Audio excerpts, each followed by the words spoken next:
We shouldn't say anything. We should just sit here and We pause. should just sit here quietly. Just sit here and I have this fire burning behind me.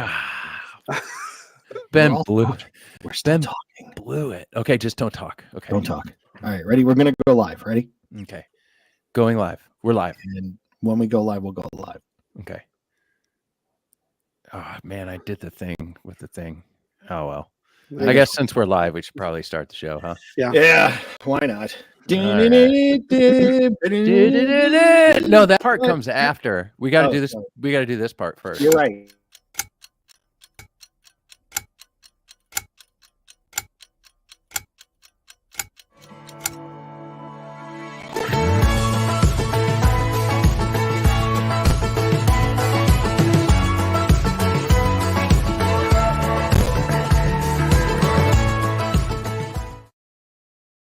I'll do it. That was, do it, that Gabe. was inspirational. It was inspirational. Gabe made that. Well, kind of. He made that part, and then we just get so busy that I now just slap a graphic on it, and there's no animation, and it's fine, right, Gabe? I've been doing this, and I've been traveling a lot and not super available to make them at the right times. But I'll get back to it, I promise. It's good. Welcome, everybody. Welcome in the feed. You know what's interesting? They wanted a Mike episode. They got a Mike episode. I'm here many episodes. I don't really get it. I mean, That's what I'm saying. Mike is always on the show, so it's always a Mike episode. in one way or another. And then one way or the another. Ben Moore is our guest. Oh my goodness. That's me. Ben is a hero here in San Diego. That is for sure, and we'll get into that in a minute. But He's world a hero class. here in Ohio also. No, he's a hero. I mean, he is a world class audio engineer and producer, and Like a real one too. like a real one, Like a real pro. like a, Yeah, he doesn't dress up at Halloween as record producer. no, He I lives it.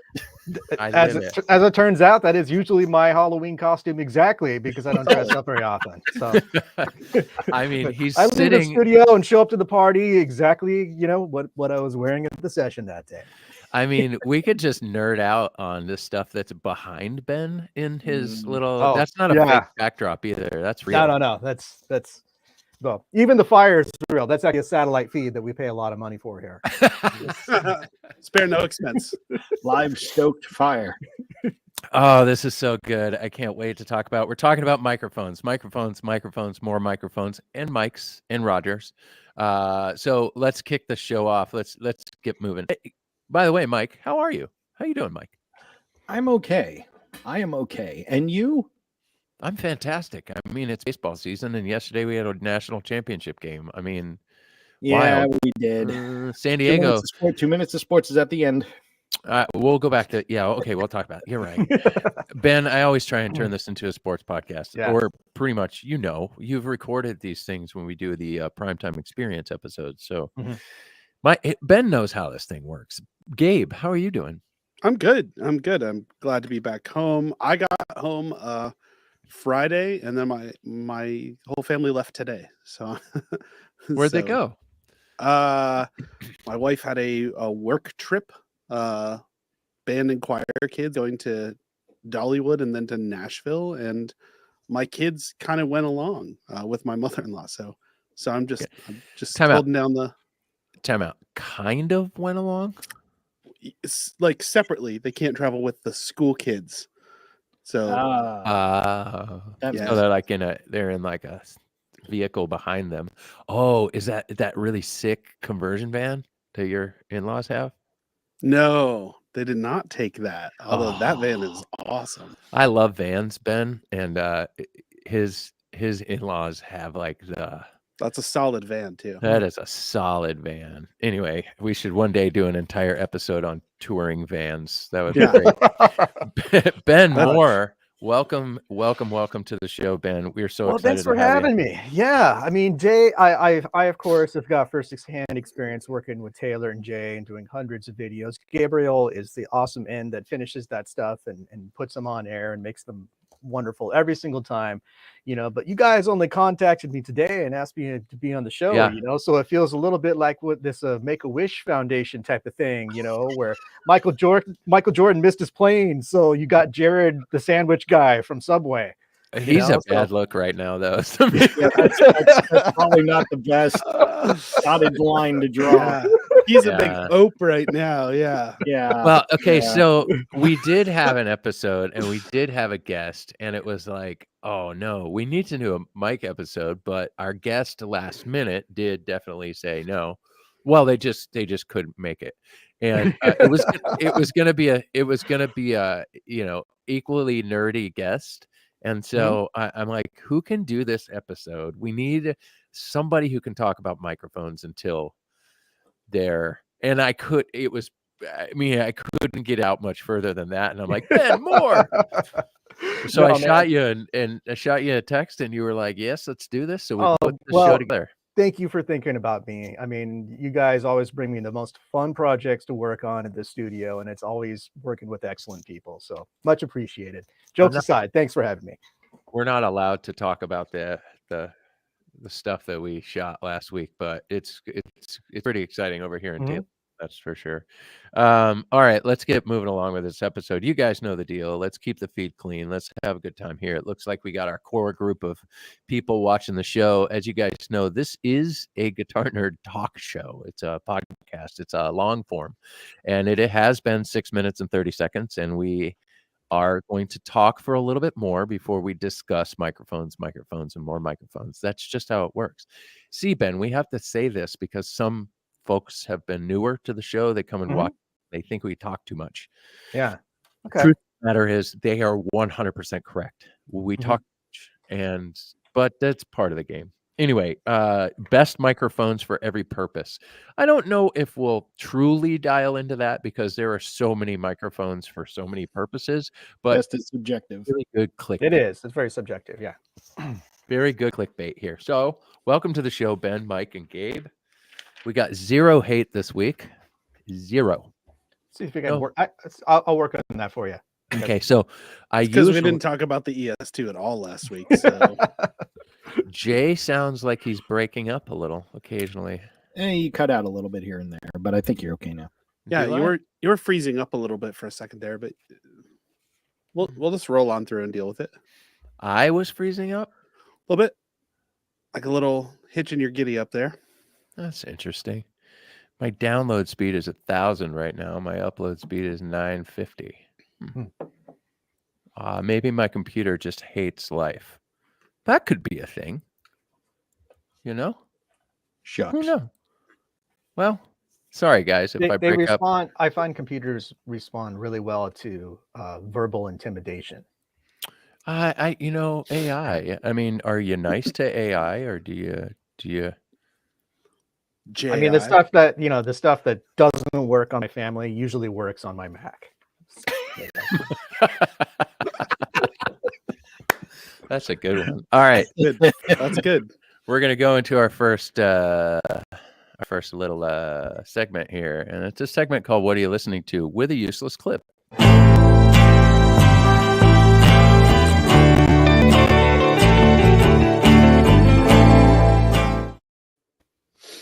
Where'd Ben fell asleep?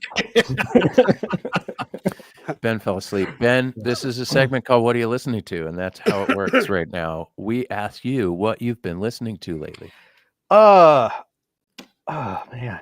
I mean, besides all the records you're working on. Yeah, I work on music all day long, so when I get in my car, I'm usually listening to audiobooks.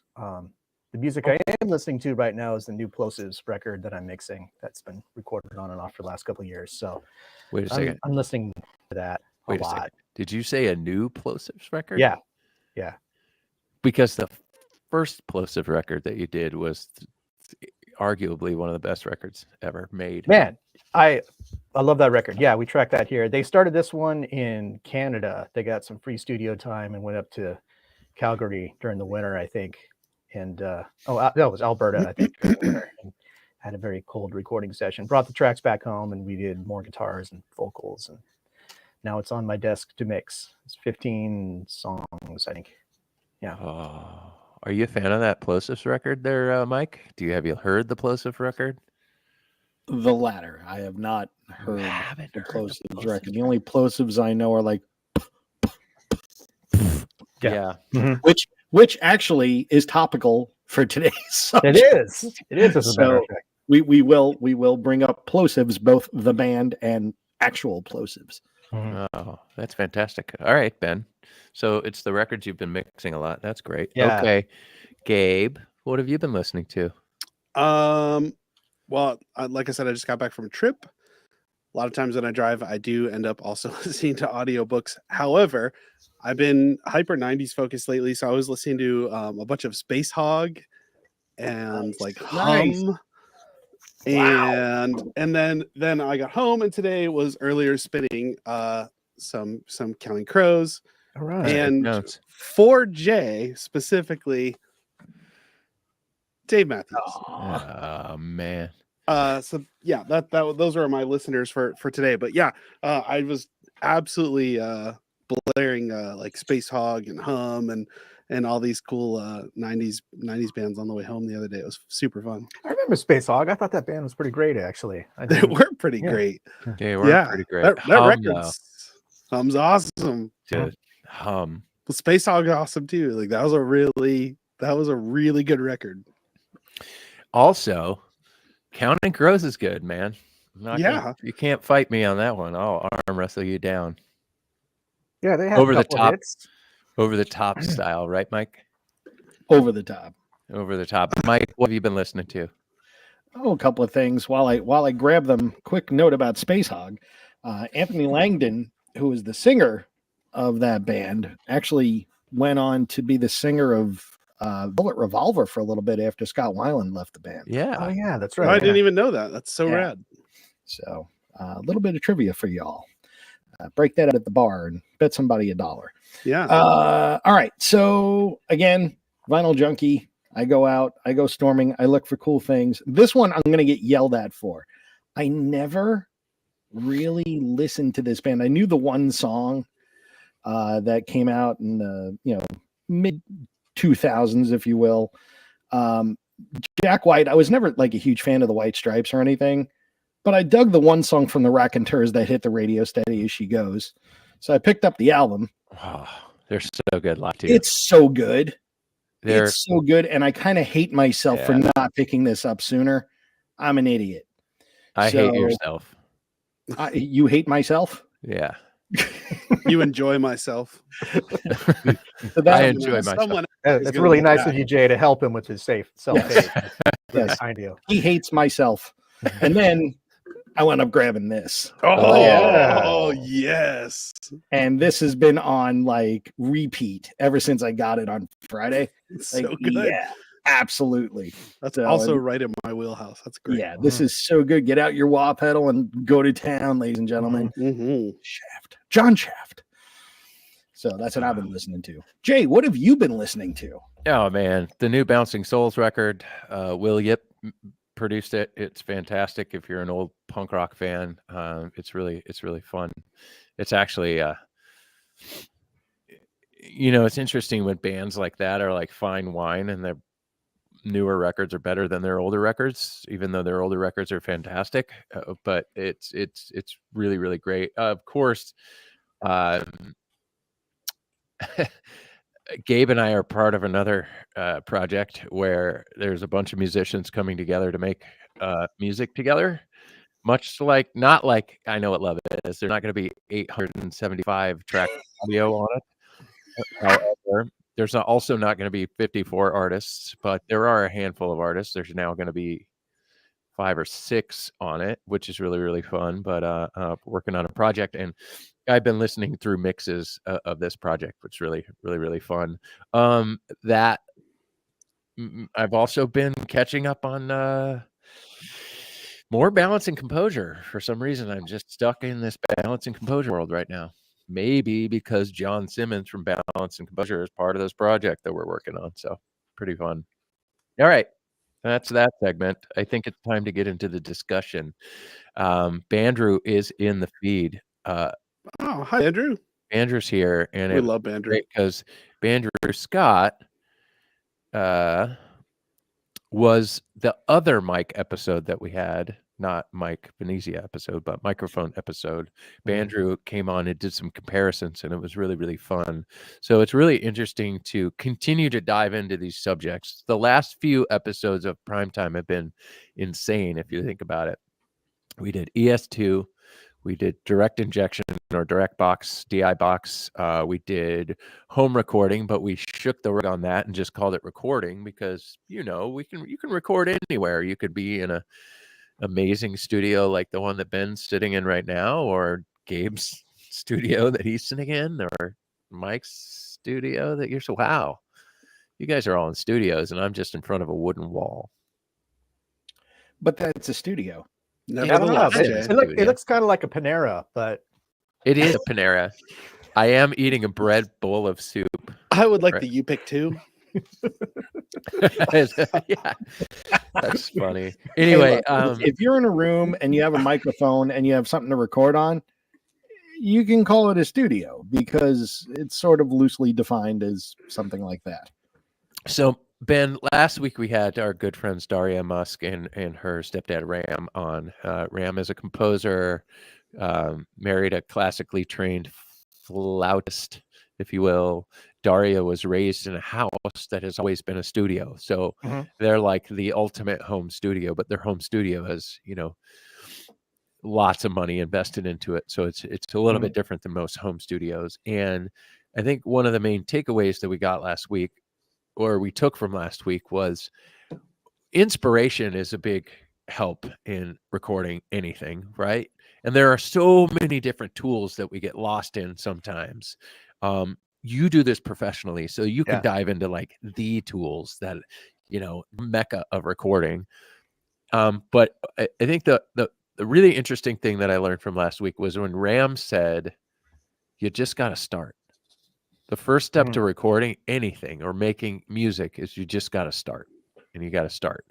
And it was really interesting. But as we were going through the feed, we had people yelling at us and throwing comments and telling us, you got to have another microphone episode. So it's really hard to start with just talking about mics, right? So we're going to figure out if we can do this episode. And I hope you guys in the feed here take something away from it. So we reached out to Ben. And Ben, you graciously gave us your time tonight, so let's dive in. Yeah. Ben Moore, engineer, producer, studio master. Ben, what the heck do you do on a regular day? I show up here about 9 o'clock in the morning, and I make records until about 9 p.m. 6 days a week, all year long. I work with bands primarily. I work with singer-songwriters, rock bands. I spend a lot of time working with Ravi Shankar and Anushka Shankar doing classical Indian music. I've done lots of folk records. Whatever they will let me work on, I've always been glad to work on. Even Jay Parkin projects. Jay Parkin projects, which is always probably the most painful. But my question to you is, when was that moment that you just this was your thing? This was, you decided, I'm going to do music forever. It was kind of it kind of happened around me. My dad and my uncle Daniel were in the music business from the late 60s, and they had record deals and publishing deals. Both my dad and Uncle Dan were in the Joe Cocker Mad Dogs and Englishmen touring band with Leon Russell and all those people, and that started them off on a career of being professional, high-paid backup singers and professional songwriters. My dad wrote Space Captain on that record. My Uncle Daniel wrote Shambhala, which is a big hit for Three Dog Night. They both had a very long career, writing songs for other people and being hired as backup singers on even more albums. And they did that, fed their families that way up until the mid-'80s, probably. So I was always around it. I didn't really know that my dad did something different for a living, until I got into high school, or something like that. And it's like, oh, that's weird. Dad just sits around the house and writes songs all day long and gets paid for it. That's kind of strange. None of my friends' parents do stuff like that. They go work at insurance agencies and real estate offices. But they toured a lot and they wrote a lot of songs and blah, blah, blah. but I was just always around it. You know, it was just kind of always there in the background and kind of happening around the house. Dad would go on tour somewhere, or he'd go up to do, you know, Kim Carnes recording sessions in the late 70s or something like that. And he'll be back in a couple weeks. It was just kind of the thing. But before I knew it, I was already playing in rock bands and recording stuff, you know, in my mom's garage. You know, I had a cassette 4-track in high school that I started recording bands with, and got really into it. You know, it was something I would do every day after school. I'd come home and play drums and move the microphones around and play drums some more, and then, you know, plug keyboards into a guitar amp. And there was always gear around. There was always the opportunities to make a bunch of noise. And my parents, I think because of my dad's profession, you know, were very, very tolerant of it. So that's how I got into it. That's fantastic. So what's your instrument of choice? When I'm not making records for other people, I play Hammond B3 organ primarily. And up until a couple years ago, when my last band kind of fell apart, I was one of the last guys to drag a real stupid organ up to a, you know, small $30 a night bar gig. And, you know, it's so much fun to play. It's that thing. It's like, oh, my back hurts at the end of the night, and, you know, I'm cursing myself getting this thing up to the stage. But the minute you turn that thing on and start playing it, it's like, oh yeah, that's why I do this. Yeah, that's wow. I didn't So know are that. you I knew you were an basically organ player, but are you basically Yeah. the Al Cooper of San Diego? I don't know about that. There's definitely some better musicians out here, you know, but like, it's just something I've always done. You know, I've always played in bands and tried to make myself, you know, not just a guy on the other side of the window who tells the musicians what to do, but actually be part of the team and learn what that feels like as well. I think it's one of the things that's prevented me from, you know, as I age in this business, from being the grumpy old sound man guy, you know, it's being able to still relate as a performer and still, Mike's laughing, but you know, that is definitely a personality type in the business. That's a real thing. That's a real thing. That's a totally legit generalization, 100%. Yeah, that's a real thing. There's a question here, and I want to lead to this question in a second because I had an amazing discussion with a really well-rounded musician, studio guy, session guy, lessons guy here in San Diego. His name is Craig Stevenson. This past weekend, and the question Adam writes here is self-taught sound engineer. All right, so self-taught sound engineer. So there's this thing. Let's hide this real quick. We'll come back to it. So there's this discussion that we had that there's this interesting clout in the industry about being self-taught. I'm a self-taught guitarist. I'm a self-taught this, or I'm a self-taught that, which is interesting because is it self-taught or self-motivated? Because I think we learn from all the people around us, but we're self-motivated to get out there and do this thing. Are you self-taught? Would you consider yourself self-taught or self-motivated?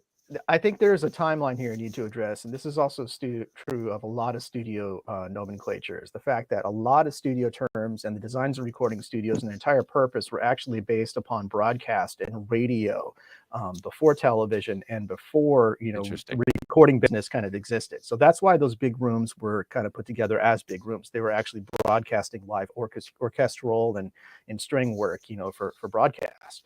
And when it comes to audio education, that's also something, you know, that's fairly recent, man. When I was like in high school, there was no such thing as a degree in audio engineering or audio recording. That wasn't the thing. And you're definitely 1,000 years old, right? Oh yeah, totally. I turned 50 this year. Absolutely. Yeah. Right. Like 1,000 years old in music business for sure.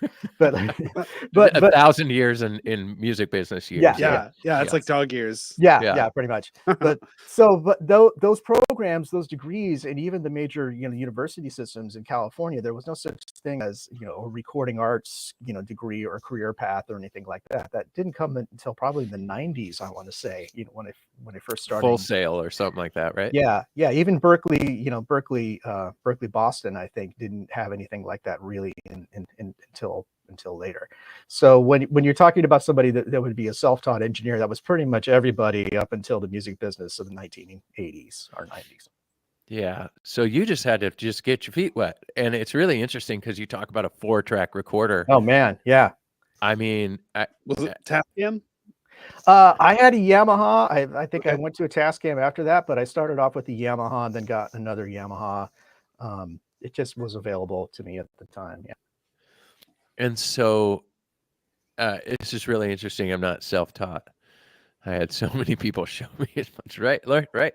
Lots of teachers. Right. Yeah. That's it. We have experiences and we make mistakes and we record, and then you wish you would, it's really interesting. We were working on a project with Ben in the studio on last Friday, and I learned something I had never learned, but I had never even seen a technique that he was doing before. And after he walked me through it, it was like, oh man, why didn't I know this? That was the smartest thing, one of the smartest things I've ever seen. So we'll get into some nerdy miking and stuff like that. And now I think because it's been 25 minutes and 18 seconds, 19 seconds, 20 seconds, we should go. Ben, there's a joke here. Okay. The inside joke is that when people complain about us talking too much, they are very precise with the number, with the time. So it'll be like 34 minutes and 17 seconds, and you didn't talk about recording yet. So we find it to be absolutely. But we are, because we're learning about Ben, who's a professional recording engineer and knows what he's talking about. And we're establishing that by learning about him. Yeah. It's like, I have been doing this for a living exclusively since about 1994. It's the only job I've really kind of had as an adult, is making essentially records in San Diego, which is not a big music market. There's no publishing companies here. Very few record labels have dipped their, any significant budgets into here. And for those of us who, those of you who don't live in Southern California, the orange curtain is real. Music business only goes one direction, and that's north to Los Angeles. We never get budget and money to come down this way. Somebody from San Diego gets signed. It's like, oh, come up to LA and make a real record. So bands from San Diego are often very, very cult followed. Rocket from the Crypt, the Hot Snakes, Pinback. Yeah. I mean, you worked on Angels and Airwaves stuff. You worked on Blink 182 Switchfoot, stuff, Switchfoot. Yeah. I mean, there are bands upon bands upon bands that are from down here, and Ben has pretty much touched every single one of those records in some way, shape, or form, which is fantastic.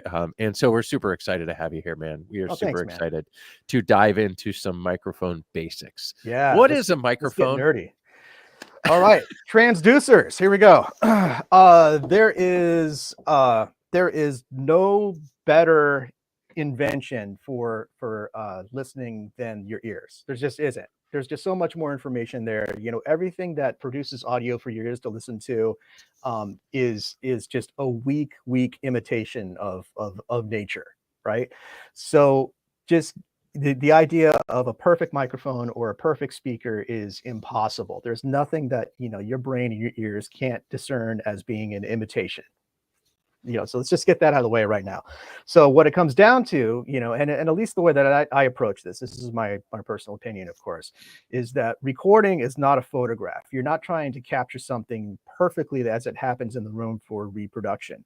What you're doing is you are making an impression as painting. You're making something that's bigger in life and exaggerated in different ways to compensate for the loss of integrity of the communication between speaker and microphone.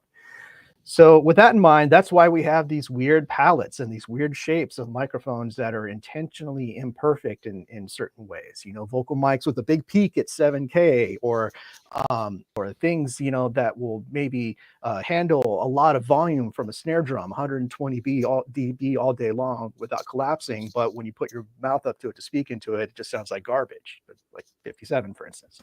So there are compromises you make for the applications. Because what you're not really dealing with something that's a picture or a representation of reality. It has to be altered in some way for it to be exciting, and I'll even go back to say, just on like a musicology scale, it's like what we all interpret as far as emotion from music, it's very subjective. It's so subjective, that once upon a time, somebody in a forest cried because someone was hitting their log drum in a certain way, and it made them, feel something. In the same way that people, in the Elizabethan area were hearing strings for the first time or something like that. We all have this emotional trigger that is connected to music. And the more we understand it, the more that we can manipulate people with the tools, and create things that hopefully people get attached to. That was impressive. Gabriel, So as a fellow microphone and recording nerd, that is why I wanted Ben on this episode. I'm pumped. I'm in too, Adam. I think that's I love the way you address manipulating the listener a little bit. Yeah. Right. And the fact that you're making choices to send a message to them. Right. Meaning it's you're not trying to broadcast the truth. You're trying to broadcast your point of view. Right. And so Gabriel, you have been on the receiving side of hundreds of these tailored guitar videos that we've recorded here in this room. And one of the things that you notice are the room mics. There's always this pair of stereo room mics attached to it. And it's usually blended in with some reverb or something shiny that you add to it, which I understand the necessity for, especially for consistency. But that is a good example of how in recording you can really trick your brain into being somewhere else. I think I have a picture of those room mics. Can I bring them up? Yeah. Go ahead. There it is. That's a pair of KM84s in roughly ORTF. And that's a lot of the kind of character of this recording space that people will hear and identify. And what's important about that is, like, sure, you could use a reverb plug-in, and some of them are sounding better than they used to. I mean, when I got into this business, we had Lexicon reverbs, which were basically technology's best imitation of real space. But if you've got real space available, why would you use the imitation? Your brain tells you there's distance, there's width, there's all this stuff, and it's so much better in real life. There's so much more detail there than there is from something that's trying to generate and trick your brain into believing in this space. So that's and this, that going back to what I was saying earlier. So Gary, when I do these demos, and they've the guitar demos, and they've got that pair of room mics on them, it's because I believe personally that makes it more believable. Your ears and your brain are telling you that this is a real space and a real person playing a real guitar. Yeah, I can tell you the first time that you delivered audio to Gabriel shot me a text and was like, "Thank you." Oh, that's so sweet. And it was that thing really where it was like, when the pros meet the pros and do the pro things, it's much easier. It's like saying, we often say, it's not hard to build a house if you have the right tools. Yeah. It's not hard to work on a car if you have the right tools. It's not hard to adjust a truss rod on a guitar if you have the right tool, right? It's that thing right there. So not saying, well, I could be saying you're a tool, but I wouldn't. I would never say you're a tool. Sometimes. Yeah, sure. We're all tools. Yeah, we from all time to time. But this isn't new. But Gabe, I remember that moment where it was, thank you. It's he understands it. He knows everything that I've learned from all these people that I put myself around, and I'm in conversations with when it comes to miking. It was great to have the two of you come together. Gabe, when did you get nerdy about microphones? I started off in percussion. I played like world percussion, congas, bongos, African drums, stuff like that. And that's how I originally started out as a musician and toured and everything. And I would go to play at venues, and sound engineers, which were just like volunteer, often just like some guy, would stick a 57, and you could never hear me. Ever. And so I went to a local music store and was like, okay, I have a problem. Like, I need to fix this. And that's when the first person who really introduced me to knowledge about microphones is a guy named Brad Shreve, who Mike knows, who owns a music store. Said, okay, well, you need to learn about condenser microphones. And I was like, cool, what is this? And so that's kind of how that was a long time ago, 20 some years ago. But that was kind of my introduction to things. And I've been really fortunate to find ways to kind of stay around audio all the way throughout my career, and just kind of absorb more and more to the point where I now get to, mix things that Ben's recorded, which is very exciting and very cool. And And I like what you said about room mics. I think that's very, very true. And I love utilizing those. And I'll typically, for the stuff that we do, a lot of times I kind of go a little for a more direct sound. So I'll use them and kind of pull them down in the mix. Sure. And then funnily, the only reverb I actually use on those is a send from the room mics, and then I'll use like a really dark reverb, and I'll have it so low that it's barely even touching. Oh, that's cool. If you're hearing room sound, it's almost just those. Yeah, it doesn't take a lot. It's funny, the way that your brain kind of triangulates space and distance, you know, it's like you could tell if somebody's over there clapping your hands and you close your eyes, you know they're over there, right? Your brain has got this amazing ability to kind of localize where things are in the stereo field in front of you or in back of you. Could be some weird reptilian, you know, survival thing or whatever it is. You know, it's always fun to take advantage of that in the process of recording. One of the things that I get frustrated with, about half of what I do is mixing records for people I've never met before. You know, during, you know, I get stuff. During the pandemic, I think I did 2 rock bands, you know, from Spain, another one from the Netherlands, you know, on top of, you know, all kinds of stuff that just shows up from the US. And one of the things I'm always frustrated with are, of course, the overheads and the imbalance and placement of overheads, and also room mics. It's like the idea that, you know, you're going to put a mono room mic somewhere down the hallway, you know, and that's going to trick your brain into thinking there's some distance there. You know, it's just like, what's that kind of out of phase bouncy thing, you know, down, you know, way down there. They tend to be done incorrectly. They can be more of a distraction than a help. And because of this room here, and because of the simplicity of a single guitar in that space, it makes it really easy. It just takes a little bit of that in the mix to trick your brain into thinking that you were there, that you were in that space. Yeah, and it's such a helpful thing too when you're trying to.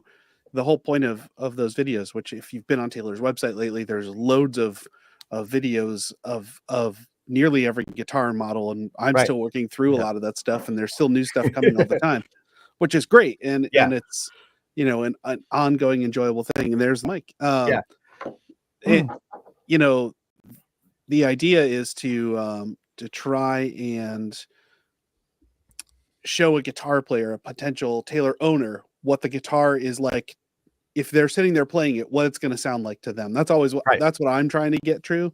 And you know, that you're going to hear some of the room. Anytime you play a guitar, the room is so important. If you're singing in your bedroom, or, you know, or you actually, if you're at home, next time you have a minute, try this. Pick up your guitar, play it in your living room or your bedroom, whatever, and walk into like a bathroom or your kitchen. Try different spaces out, and the guitar will sound wildly different. Yeah. And it's not only your ears picking the environment and the acoustics, it's actually the acoustic instrument itself feeding back to the, you know, to the bounce back. It actually will respond to the liveness of the space. Absolutely. And this is, you know, getting back to something that Jay was referring back to earlier, the difference between home recording and studio recording. A lot of times in professionally built spaces, you're trying to use that space and make it apparent because it adds something unique to it. It actually encourages acoustic instruments to behave differently. And a lot of times in your home, because these are square boxes and square rooms and things that are not, you know, properly acoustically treated, you're trying to not get the room into it. You're trying to eliminate the room and the space from your recording because it doesn't sound, you know, it doesn't do that thing that the studios do.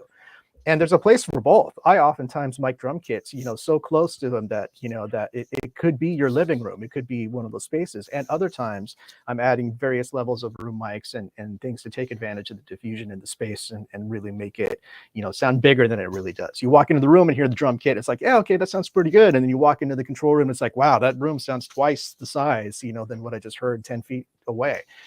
And there's just some really fun ways that you could trick your brain into thinking spaces are differently than they're physically exist in the world. I love this so much. Mom, I told you this would be a nerdy show. Mom, my mom is watching this and going, what in the heck? Well, hold on real quick. Before we deep dive just any more, let's go to some basics. Let's discuss some basics. What I would like to discuss, because Bandrew has a couple of good questions in here, and Robert, I see a great question from you, and I want to touch on those in a bit, but I kind of want to back up. I want to get a little elementary for folks who really don't know 100% how all this works. If we may walk through some stuff, that would be really fun. I want to talk about mics and different types of mics. We're going to talk about 3 different types of mics right now. We're going to talk about dynamic mics, condenser mics, and ribbon mics. I have some examples. I'm gonna show a couple of images so that you can get a feel for what I'm talking about. And if you want to tell us what a dynamic mic is, Ben, we'll go with you. Okay. That would be helpful. Right here look at this. Look at what I made.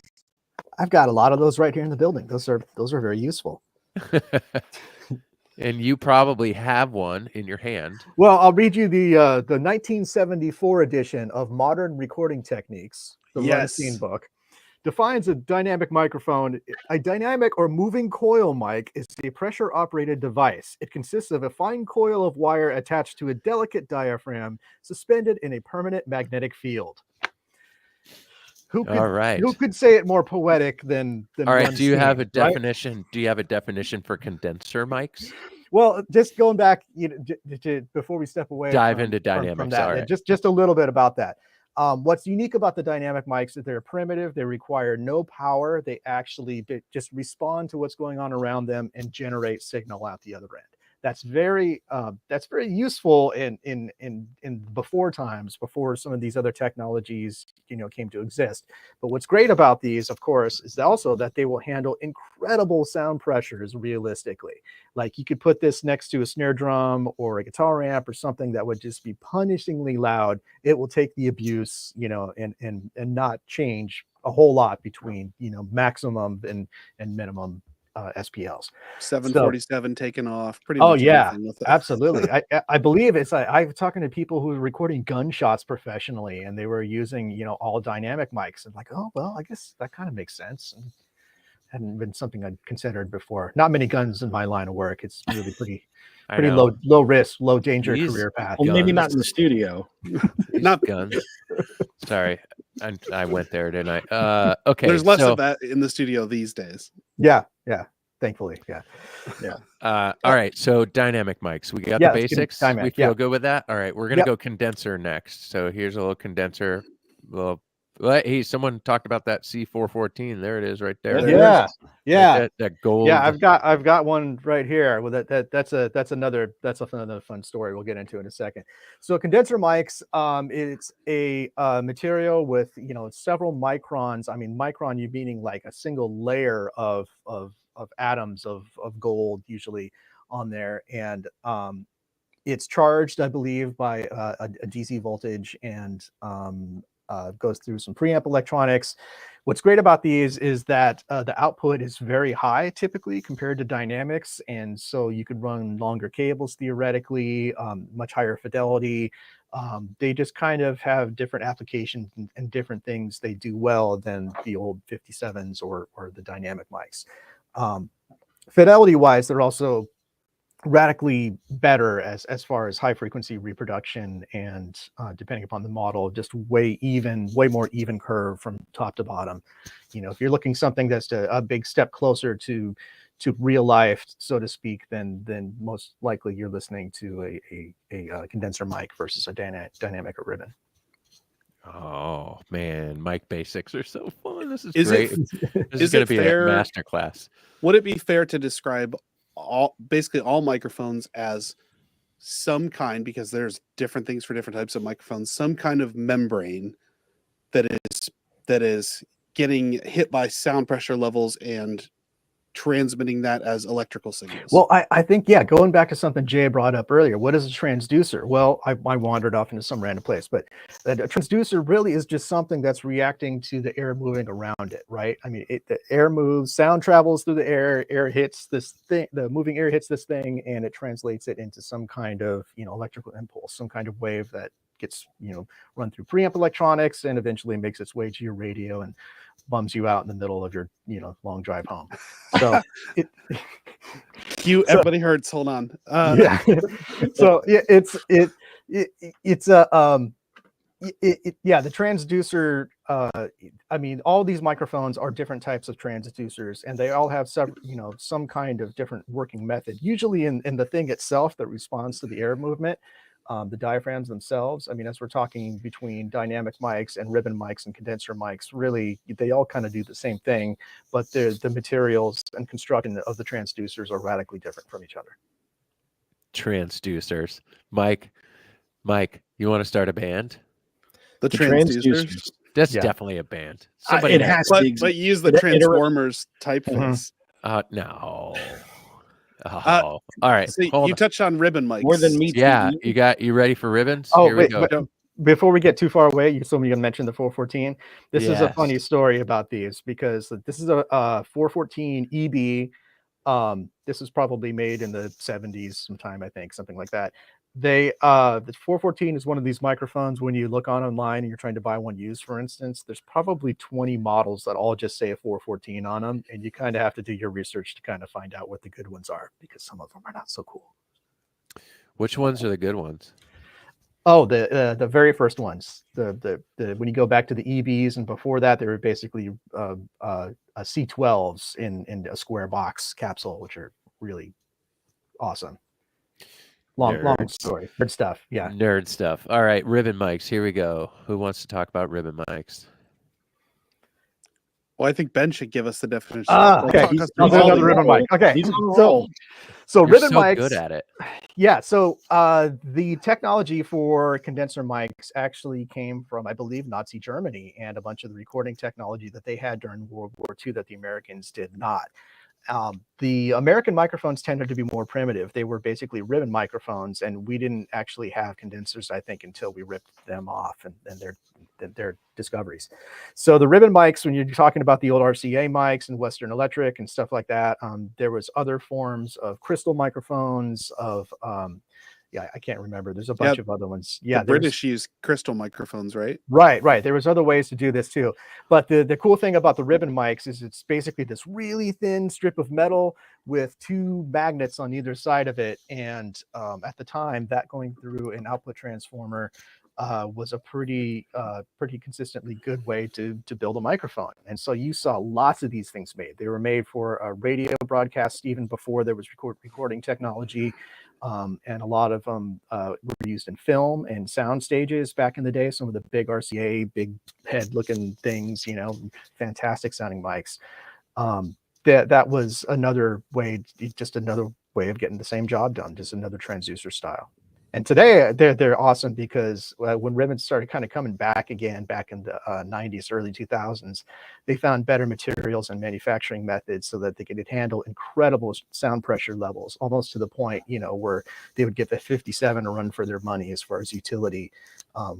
They're also known for being sensitive in certain ways, where, like, if you take a ribbon microphone and just blow into it like that, it destroys them and has to go to some guy's house to get repaired, or cost you hundreds of dollars to have it done. Yeah, I was about to ask, is it true that they're as fragile as everybody makes them out to be? And old school ones, I guess, were. It is, but there's some exceptions to that rule. This is a Bayer M160, and rumor has it this is what they put on the high watts and stuff like that when making Who records, So, like, these things will Kid handle Rock owes me money. Insane amount of Heard that story. These things will handle just insane amounts of sound pressure levels. They've got way better top end to them than a Royer, for instance, and there's something just magical about the proximity effect where you can really dial these in. And even though it looks like a dynamic vocal mic, it's a double ribbon mic, and it picks up like a laser beam. Did you send me a photo of you using one? Yeah, there is. There's a phase alignment trick that is easy to show with this. Yes, I'll talk about that a little bit later.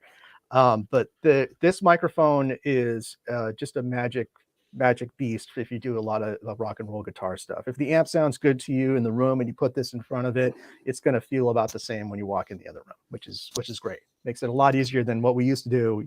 I went through this phase in the 90s, like we all did, where we set up 8 microphones on a speaker, and then kind of go in there and carefully mix them. And it's like, how come the phase isn't not working? And they're not helping. This one just sounds like crap, but by itself it's cool. You add the other one, it sounds terrible. What's going on? And we all went through a lot of that stuff as we're learning how to record, and it still has its time and place for sure. But there's a certain level too where it's just like you get excited about what's in the room, find something like this, and move on with your life because it's going to sound great. I love that. We This got a is real quick. Oh, we sorry. got a- Go ahead. We got a real quick question That was here. I was gonna go right to that. Yeah. What is an active ribbon mic versus other ribbon mics? Or an active microphone in general too is a good topic. Yeah, there's a good one. Yeah. So all right. So that in the transducer discussion, we were talking about the different technologies that do the work, that actually take the moving air, the excitement of the air, and turn it into electrical signal. Some of these things happen passively, like in a dynamic microphone. There's literally just a verse of a speaker. Like here's the membrane of the speaker. There's something like that inside the microphone. When air hits it, the vibration causes it to move in this magnetic space, permanent magnet space, and then out comes the signal, right? Same thing happens with a ribbon mic. It's just a single membrane that moves between permanent magnets, and then out comes the signal.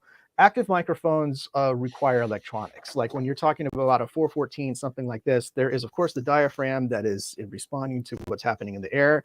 There's also a bunch of electronics in there because that signal is so minute, it's so small, it needs help before it could even interface with the mic preamp, which is another gain stage.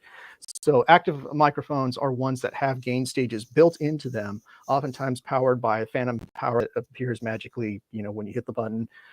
Other times it's through batteries. Old microphones, old U87s, Neumann microphones actually had these weird sized batteries that are impossible to find nowadays, but that was a long time ago. So an active ribbon microphone takes phantom power, whereas a traditional passive ribbon microphone, actually phantom power will destroy it. That's right. So there are different systems of isolating and controlling the relationship between the diaphragms and your recording electronics, your preamps and stuff like that. There are chips, oftentimes like 414s. These actually have chips in them, buffer amps, that do the work. And in microphones like this, there is a transformer. If you ever take apart a 57, that thing with all the wires connected to it next to the connector, that's a transformer. It's a passive way for matching impedances. And in the case of ribbon microphones, they often have nothing. So if you plug in that ribbon microphone and hit your phantom power button on there, you could do a lot of damage. It'll smoke it, basically. So there are some I'm assuming that Bob, when he asked that question, has seen some modern ribbon mics. I've got a couple Audio Technicas that take phantom power. I know Cascade has made some that and so like I was saying, when Royers and some other modern manufacturers started making ribbons again, they started also coming up with ideas of, well, the outputs are maybe not so match very well for modern standards, so they started adding gain stages to them. And so active ribbon mics are ones that actually have buffer chips into them, almost identical to what you see in this type of technology. Wow. And they actually require phantom power in order to operate, whereas the previous models of those microphones, you would smoke them by sending them 40 Bandrew, how awesome is this nerd talk? Real quick, also Daria, we've been talking about microphones for 52 minutes and 37 seconds. Welcome to the show. Welcome to the party. I'm going to go back to one of these questions real quick that Bandrew has. While you find it, I want to just ask real quick if you can. So just for those in the audience who maybe aren't as super nerdy on mics, can you maybe give a general sonic profile of those three types of mics? Like what? In a really general way, what they might sound, how they might. I do have some information and some slides here on polar pattern if we want to talk about that. I just meant the general sound of dynamic versus condenser versus ribbon, because they do affect frequencies a little differently. They do. They are. It's a lot of it is efficiency and kind of perceivable clarity, which is a much deeper discussion about harmonic distortion and the exact nature of frequency response and stuff like that. One of the things you can kind of rely upon is that they all have built-in curves. They all do certain parts of the audio spectrum well, and all do things not so well, right? Which is why these technologies all exist still at the same time, is because they kind of are utility tools for your different applications. In the case of something like a 414, this is a pretty linear mic. This thing, it's going to do low end well, it's going to do mid-range okay, and it's going to do high frequencies pretty well too. Something like a 57, it's going to kind of roll off at some point in the low end, and it's got some weird nasally peaks, along the way up to the top end, and then at a certain point it just cuts off. It just doesn't really do the high stuff at all. Ribbon mics are kind of all over the place. Like I said, this one has got surprisingly good linear top end to it.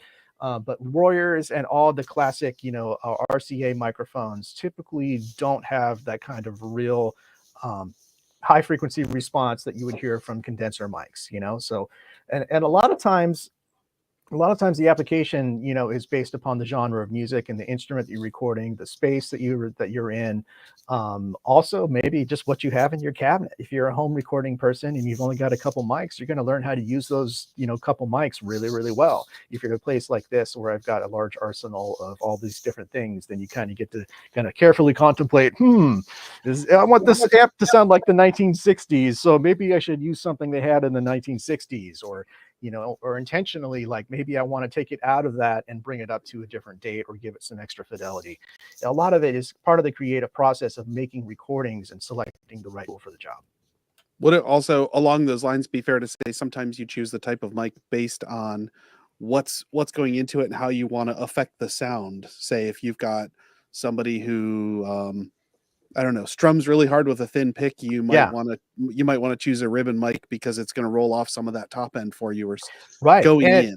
The other fun thing is that ribbon mics on acoustic guitars, you may not get the most clear top kind of picking frequency, brightness out of it. But if you're recording a vocal simultaneously, ribbon mics, the nature of ribbon mics and the bidirectional we'll talk about patterns, I guess, in a second when he throws that slide up.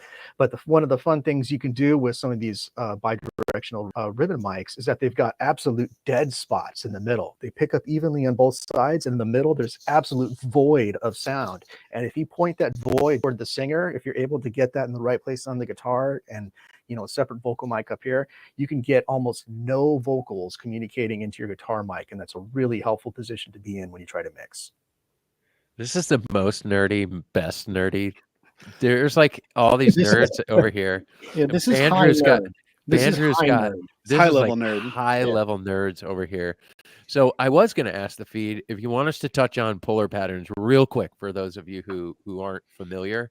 We can run through that really quick, and then Bandrew, for example, has some fantastic questions, and I've seen some other questions, so we can maybe just go into some Q&A. But if I may. First of all, what is a polar pattern? What does that mean when I'm picking a polar pattern or choosing the right polar pattern? Ben, what does that mean? Okay, so this is look at this little thing, right? Oh, so yeah. Just look at the cardioid on that. It looks like a balloon, right? That balloon is essentially on a 57. That is the metal grill on the 57. The balloon comes off. I guess off the center of that. Right. There you go. That's a better example than what I could do with my hands there. So if you're looking at the microphone polar pattern, you're looking at that kind of balloon shape. Well, obviously, what's coming off of the front of the mic is going to be more balanced and sound more like the microphone claims to sound. The important thing is also look at the back of it. Look at the back of it and how bad the response is at the back of the microphone. If you're in a room with multiple instruments and you're trying to isolate a particular instrument, that is the way that you're going to do that, is by using the back of that microphone in order to reject the other things, that might be competing for its attention. If that makes any sense. That makes sense. So let's go back to this real quick, because these are the ones that I want to focus on real quick. So we have omnidirectional, which we'll talk about in a second. Figure 8, or sometimes known as bidirectional. Yeah, that's right. Right. Cardioid, supercardioid, hypercardioid. So I did go in and actually make let's start with Omni, and some of these have really good graphics, right? The supercardioid and hypercardioid realistically are pretty close. So I did a couple of different versions for those, but let's talk about Omni. What is Omni? Omnidirectional polar pattern. Well, that's what it means right there. I put the answers to the test on there. Yeah, thanks, man. Yeah, but Ben, I'd love to hear what you could so test about it. Omnidirectional, once again, these technologies are based in spaces that were made for radio broadcast and for symphonic and orchestral recordings. And so when you see an omnidirectional microphone like that, where I see those primarily used is more classical and more kind of big room, big space type recordings. If you're in a tight, guitar booth, at a recording studio making a rock and roll record, most of the time those microphones are not omni, because what those are also picking up, aside from the desirable part of the guitar amp, is also the undesirable aspects of the room around you. And in a small dead space and home recording, in a vocal booth, something like that, omnidirectional microphone is not going to be pretty noisy, right? It can be distracting depending upon the space you're in and what you're actually recording. It's not going to necessarily be the first choice for a lot of those applications. So I have a question. There's a lot of folks that work or play at their churches that watch this show often, and it's been this thing where more and more pastors, for example, wear like a countryman or some sort of head mic, right? And often I've been called into churches and they say, why does our stuff sound so terrible? And it's because usually they're using an omnidirectional head mic is what I've found. Oh, interesting. Why would they ever even make an omnidirectional head mic? I think a lot of it is counting upon part of the microphone being obstructed by the contact with the skin or some other kind of some other application. Yeah, that's really not a field that I know anything about. It's like I did, I think, 2 years in the live sound industry back when we had VHF and UHF body packs, and we had a full-time kid at the front of the stage who was supposed to like turn off certain body packs when other actors walked off stage because the frequencies weren't compatible with each other. We had like 25 of these things. It was like somebody's full-time job to just turn these things on and off. And if they got messed up, then actor will walk on stage and disappear. It was horrifying.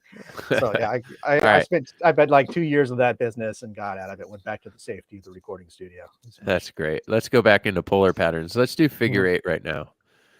So bidirectional or figure eight polar pattern.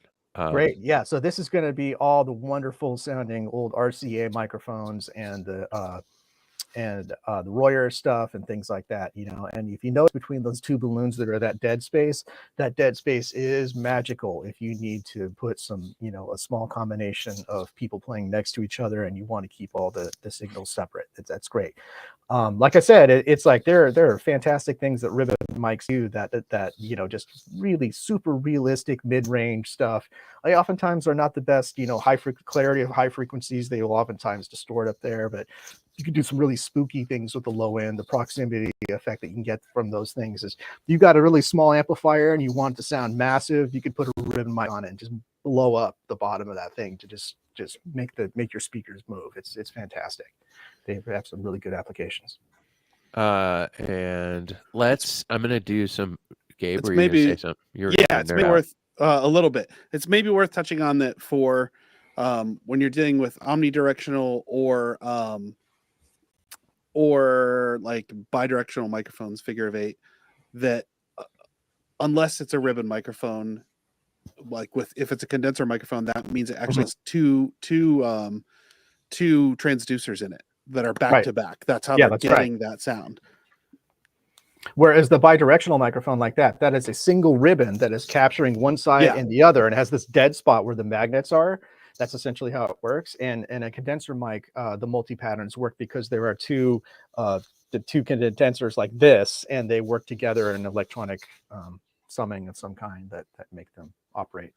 Mike is taking a master class right now in mic nerdism, so this is great. Mike, this is all the mics. I'm absorbing. I know. Isn't this rad, Mike?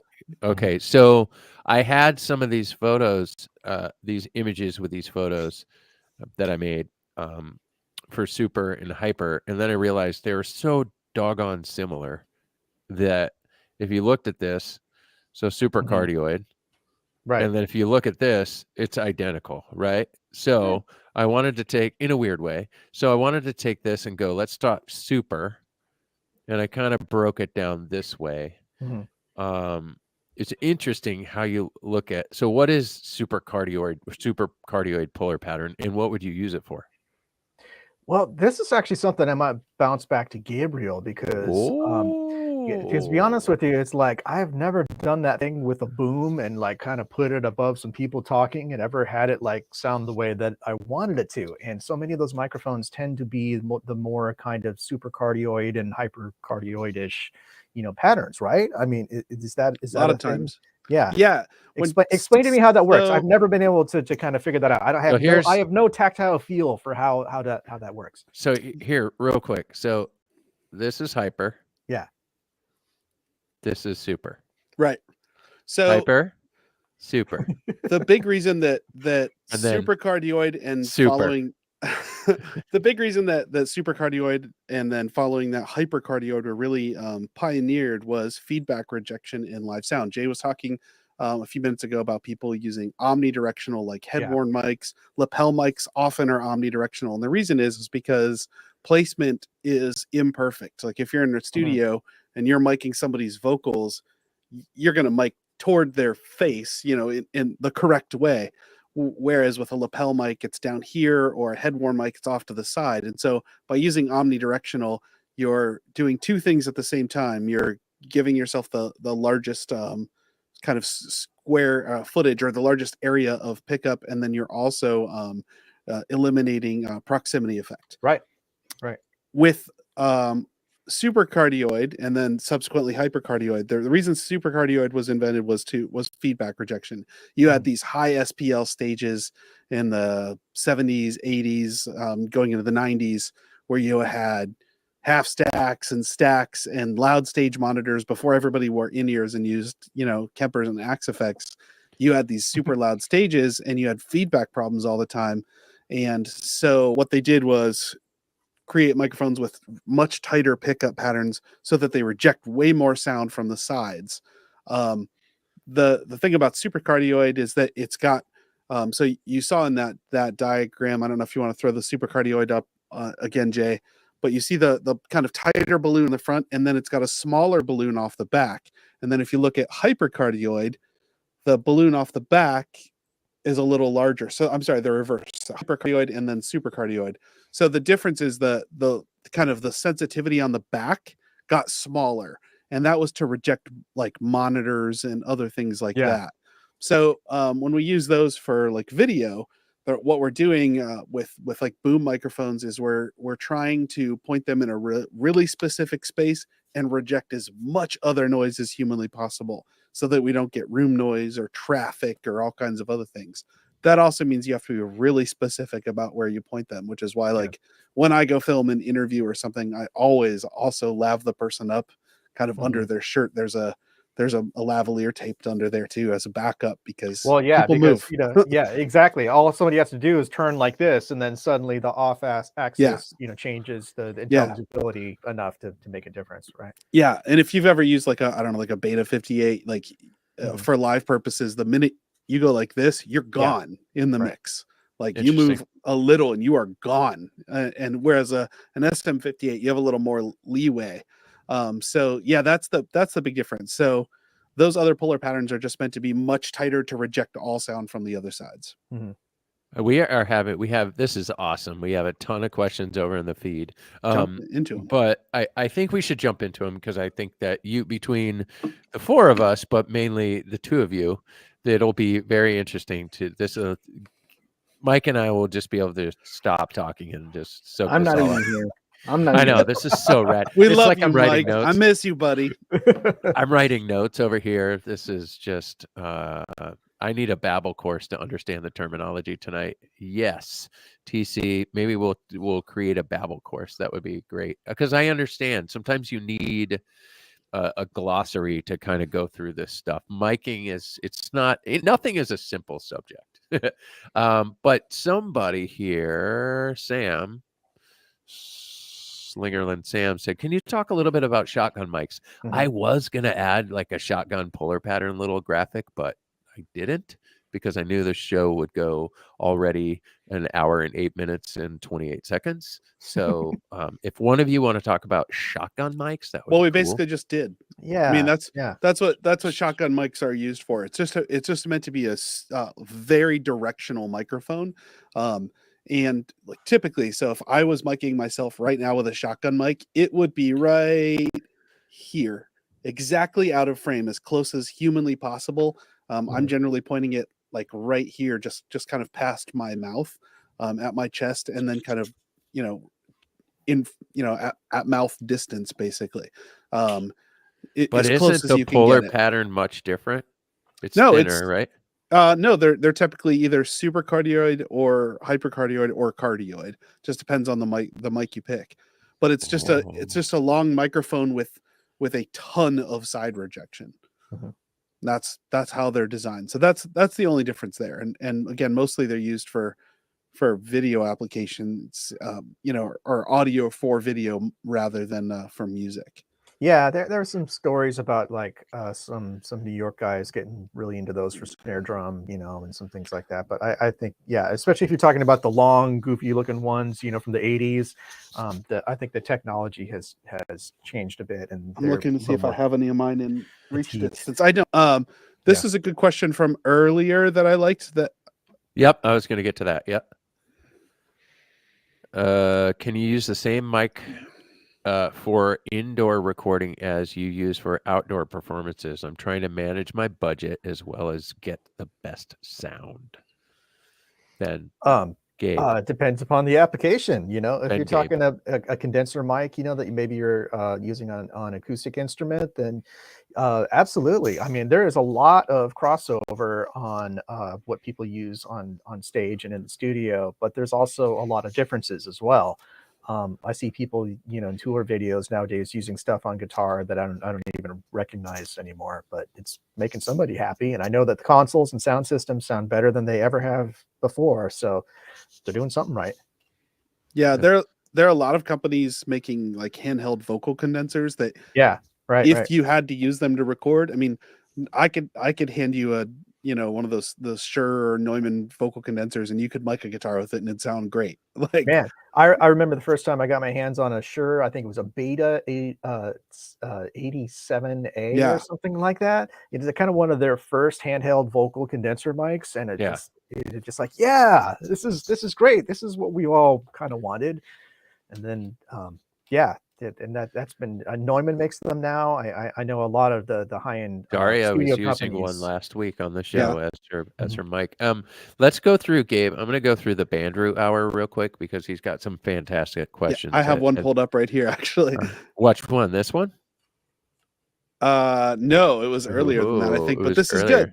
Oh, this is a good one. Yeah. Yeah. When recording a paying client, how do you handle experimentation with mics / placement? Do you record what you know will work and a second experimental track? I love this question. This question is fantastic. So back in the days when I got into this business and we only had 24 tracks to work with, experimentation was a little more difficult. Yeah, nowadays it's easier to add redundant microphones for the purpose of just the microphone or additional electronics, whatever. Honestly, I kind of, I don't like to walk into a studio session and not know what the goal is. What do we want to get out of this? What do we want it to feel like? What we want it to sound like?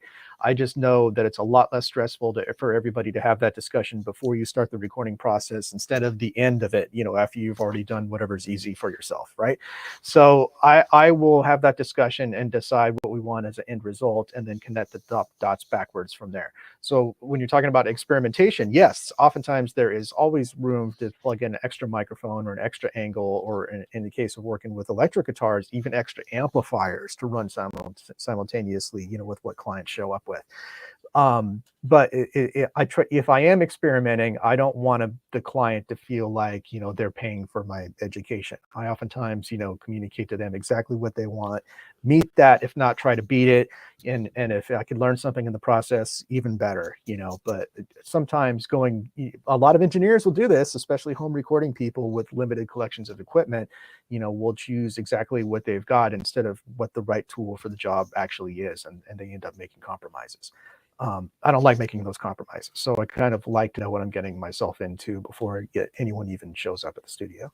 It's actually really fun to work with Ben in that aspect because he'll take notes days before. He knows exactly what's going to happen. And when we come in there, it's really funny.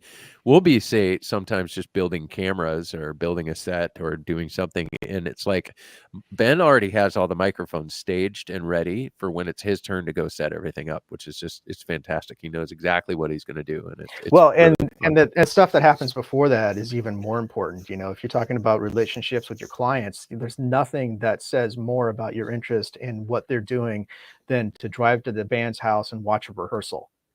hang out with them for a bit and see how the drummer hits, see what their guitar gear actually looks like, have that conversation and about it with them in person about what they want out of the final experience. And that will give you so much more information. Even if you've got limited tools to pick from, at least you're not experimenting in front of them to pick the wrong thing several times before you make them happy. It just having the information and making the investment into what they feel like, the thing should be at the end. It just makes such a big difference. That was something that it took me a long time to really kind of wrap my head around is the kind of the service end of this business of helping people through the process and kind of being the engineer and recording Sherpa in their journey is to be a part of that process. Sometimes you've got to be rigid. Sometimes you say, man, that amplifier is going to sound crappy to this microphone. I got a much better thing, and then other times, you learn from them. How many times have people come in with amplifiers or guitar brands and equipment that I've never seen before. I'm just like, I don't know, that seems kind of Guitar Center special to me. And then you hear them play through it. It's like, yep, that's it. That's what it needs to be. Yeah, that's fun. Bander, I think this is the Gabe question, the question you were wanting, Gabe. And it's, do you think the classical / vintage mics really are the best, or do we put them on a pedestal because of where they were used on certain favorite recordings of ours? Andy Powers often talks about old guitars on old records. How do you feel about this question? Oh, I got some opinions on this too. Go ahead. Gabe, go. You're asking me first? I said Gabriel would want this question. Okay. It's a mix of both of those things. I think classic and vintage things definitely get put on a pedestal. 100%. That's accurate. However, I'll say classic and vintage things also do get put on a pedestal for reasons sometimes. Sometimes it's because those things are really that good. Sometimes it's because they do something specific really well. Sometimes it's because it's what like 57s, 58s. It's like, that's just what people have always used. That's what they do. I think some of those things are just, and it doesn't necessarily have to be classic or vintage. It's just like, that's the thing that everybody uses. Right. I think of it in very specific terms of what we all have learned, the vocabulary of recorded music, especially rock and roll, sounds like, right? We've got these benchmarks, throughout recorded history, be they hits or underground popular records, counterculture, pop culture, it doesn't matter. There are benchmarks we can go back to and listen to and find out what microphones they used, and say, okay, well, that's what that sounds like. To me, it's like Pantone colors. It's like, if you say like this microphone, it sounds red. Well, what Pantone number exactly red are you talking about? Are you talking about fire engine red? Are you talking about something else? It's like all of these classic microphones are a specific, standard captured in time that we can use as a reference point. And a lot of them are great. A lot of them have value today because they are actually excellent at their job. But at the same time, they are so specific and they're so frozen in time as a thing that I think, just like acoustic guitars, it's like, well, is it an old guitar or a new guitar? You making new guitars that sound like old guitars? Those old guitars, when those recordings were made, were brand new. So they don't sound like they do today. And the same thing happens with these microphones, where like, I think they should be specific standards that we all kind of know and recognize, because we already do know and recognize what they do. But at the same time, there are so many variances, like a U67 today sounds different than a U60, that same microphone did when it was brand new. Yeah. And so if you're talking about the specifics of like a Pantone color, well, that's this number, back when in the 1960s, but it's also now it's this number, today. So yeah, that stuff all has value. It's how we learned about music. It's all how we set these standards for recording. But at the same time, this is a moving target. None of this stuff, sounds the same anymore. It's really interesting. Go ahead, Mike. Sorry, if I could add one thing to that, it's funny. I'm thinking of an analogy that would be somewhat appropriate to what we're all talking about here. And I came up with two. And one of them is the guitar analogy, but I'll get to that in a second. You remember years ago, your grandparents probably had one of those incredibly heavy, made like Sherman tank Hoover vacuums. Oh, yeah. Yeah. Lasted forever. Yeah. Like tanks. And if it weren't for the fact that maybe they've passed on or you moved 15 times, that thing would probably last, right? Because it was built solidly. All you need to do is just change the belt, right? Those things would work forever. And it was built out of solid materials, but it was inefficient, right? So, however, vacuums today are very efficient from an electrical perspective, but they break in 3 years. Does it do the same job? Yeah. It's the same kind of thing with microphones and the way that we look at it. Suck. Yes, they do. Or at least we hope they do. But if you look at microphones from, you know, the bygone era and those U67s and the U87s and what have you, there is a definitive difference. They may be constructed the same, but the materials that they're constructed from change a bit. The way they go about it changes a bit, and things get efficient and more cost effective. And that comes at the sacrifice of something. So if you had a new U67 from the 70s and never used, right? And then you put it up against one that was made last week, they're probably going to sound different just because of the manufacturing process it went through. It's the same thing with guitars. This is the second analogy. Guitars, if you take a D28 made in the 30s, brand new, right? And you take a D28 made last week, all things being equal, they're going to sound different because the trees they were made from were far older back then versus what you're getting today, which are newer, wider grain, different things like that. It's the same thing, but it's going to have different responses. So I think it's a little bit of both in that particular perspective. I like to think of classic microphones as being, you know, benchmarks. They are things that we compare to, right? These are, like I said, these are set in stone. They're set in time. This is what they are. And even the individual microphones will change over time, but we know the difference between, you know, a 414 and a U87, whether it's made today or in the 1980s. You know, they do sound different from each other. And the specifics, I also like to get into the fact that, like, today there are so many high quality copies of those microphones being made, you know, and they're only getting better all the time, you know. Only getting better. The first ones I had experience with were the Bach mics, and a bunch of people from San Diego met David Bach at the first tape op convention in Sacramento, California. They had the tape op magazine. Yeah, man.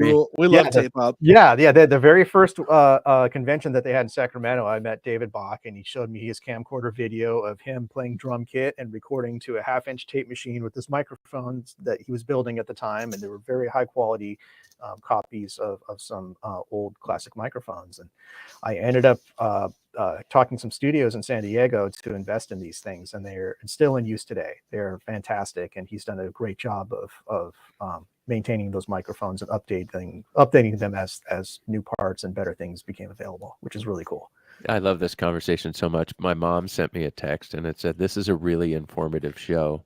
I do not understand a single thing, but the group in the feed is really enjoying it." And then she said, 2 minutes of sports. However, I have a topic for you, and that is Tigers are ahead 5-2, Gabe. So just saying. Okay. Wait, we got more questions here. Keep going. Okay. Gabe. I just wanted to kind of glom on one thing to that too, is that when you look at vintage kind of analog equipment of any stripe in the recording studio, there often tends to be a lot of variance among them, like LA2As and things. 1176s, you can take 5 of them, and just like if you play a 30s D28 like Mike was talking about, you can play 10 of them and they don't sound anything alike. Right. The same can be true of vintage equipment, vintage microphones, depending on the manufacturer, depending on components, like you were talking about. With 414s, because they've changed a ton. And the 414s were a conscious design changes and upgrades, and sometimes the bean counters would take over for an era and they got really bad, and then they come back again a little bit better. But electronics, there are certain parts of the electronics necessary for microphones and studio equipment to operate that do not age well at all and haven't aged very well. capacitors, you know, and various parts of the individual components. A lot of that stuff went south, you know, 10 years after that thing was made, and people have been using it for the next 30 or 40 years after that. So with guitars, strangely enough, there seems to be kind of a universal kind of acceptance that, you know, the wood, as it opens up and ages, gets better with time. As with studio electronics, they all need to get some serious work done. And there's proprietary parts that are no longer available anymore that you know, will make or break the individual microphone or guitar amp, you know, output transformers on old Vox amps or on Obtainium, you know, old Marshalls, stuff like that. But with guitars, it seems like the age only seems to kind of make them open up and sound more interesting. Yeah, I would agree. All right, we got some more questions. Ready? Here's a good one. 2 vocalists singing into one mic. What polar pattern would they use? I would, it depends on the situation. If it's a husband and wife, girlfriend, boyfriend, and they're used to spitting on each other, maybe put them on one side if they could, you know, back up a little bit.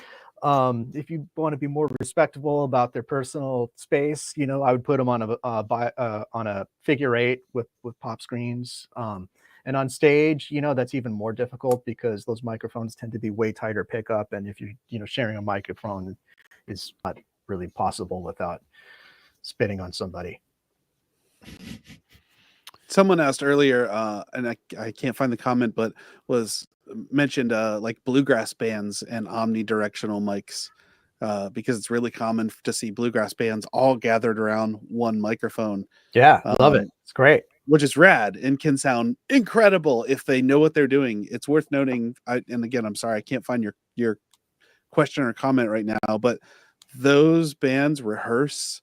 Yeah, they have an orchestration to the way they move. There is choreography on stage. When that mandolin solo happens, that guy's on the front of the stage, and when he's done, he takes a step back. Right? It is extremely well rehearsed. They're basically controlling mic placement by moving their bodies, and that actually leads me into a question that I have, because I want your opinion on this thing that I say all the time. And I say it specific to acoustic guitars, but I think it holds true for almost everything, maybe everything. I will often say 2 things. One, that I think it matters more where you place a microphone than what the microphone is on everything except maybe vocals. Mm-hmm. And or especially at least when it comes to condenser mics. And then the other thing I always say is that moving a microphone is so much more valuable and has so much more effect than anything you can do after that in terms of like EQ and all of that stuff. Moving the microphone is so much more valuable. Right. So Gabriel, you've got SM7 right in front of you there. Give us an example of proximity effect. This is proximity effect. I'm moving very close. You can hear it. It's making my voice that much darker. And I'll move away. I'm talking the exact same, and my voice sounds completely different. Yeah. So with cardioid microphones, proximity effect is how we control the low frequency to high frequency balance, so to speak, right? When you pull something back, the high frequencies tend to kind of stay the same, and the low frequencies drop off much quicker. As you move back exponentially, that happens even more, right? Yeah. See, Jay sounds thin back there. Sounds like a big boy when you're right on top of the mic. There you are. And you'll get rejection in things as you move around. And That's Bandrew, right. If you go watch Bandrew's YouTube channel, he demonstrates this all the time with every microphone, and I absolutely love it. It's one of my favorite things. Right. It's one of my favorite channels. It's one of my favorite channels. It's great. But he demonstrates this with microphones too. And for me, to this audience, I'm almost always talking about recording acoustic guitars. So but where you put a microphone matters so much, because it's going to capture the sound of the guitar differently. And somebody mentioned earlier about I said something about if your guitar sounds way too bright, it's probably because your microphone is too close to the guitar. I wanted to get a little bit of I wanted to hear you talk a little bit for me, because I'm here to learn too, and the audience, about how you mic acoustic guitars. I want to hear a little bit about how you like to record things. Right. So acoustic guitars is one of those things where the sound coming from it is not balanced between the neck or the sound hole or the bridge. There's really kind of three distinct tones that come off the same instrument. And what you hear when you step back from the acoustic guitar is a combination of all three of those things. And anybody with an acoustic guitar and a microphone has tried this. They're going to record the guitar for the first time, and then what do? They put it in front of the sound hole, right? And so you get this really exaggerated woofy thing where you don't get much mid-range. Maybe there's some clickiness from the pick, but really the low end is just overwhelming the transducer because it's just that's only part of the sound of the instrument. Funny trick that also happens is that because the guitar is connected to your body, you actually feel a lot of that low end resonance. And so you think there's probably a lot more of it projecting than there actually is. But because you're in contact with it, you're getting this additional kind of sensory information by being in contact with the instrument. My perception on guitar, if I'm doing a single microphone, for instance, the Taylor demos that we do, I'm using this vintage Neumann KM84. I learned this from some 80s engineers that I had worked with, in some studios when I first got into the business and started working in commercial studios in I guess the mid-90s. And these things, everybody had these. They were just a ubiquitous kind of studio mic everybody had and agreed upon. Oh yeah, this is what you use for piano and acoustic guitars. It's just a great, acoustic instrument. And then, when Neumann stopped making these, everyone screamed bloody murder and they went to the roof and the vintage market got crazy. And, these things, you used to pick these up, from on Craigslist for $400, and now they're like $2,500 or something like that. It's just stupid money. But they also, to be honest with you, I kind of haven't found anything I like. This is one of those benchmarks, like we said, classic microphones. These are kind of, curves that we all know and love that are set in time that we make comparisons against. And this is one of them for acoustic instruments that I've always enjoyed. These come apart, and a lot of the Taylor videos that you see online have got these extension necks on them that I found that I think were made for lecterns and stuff like that.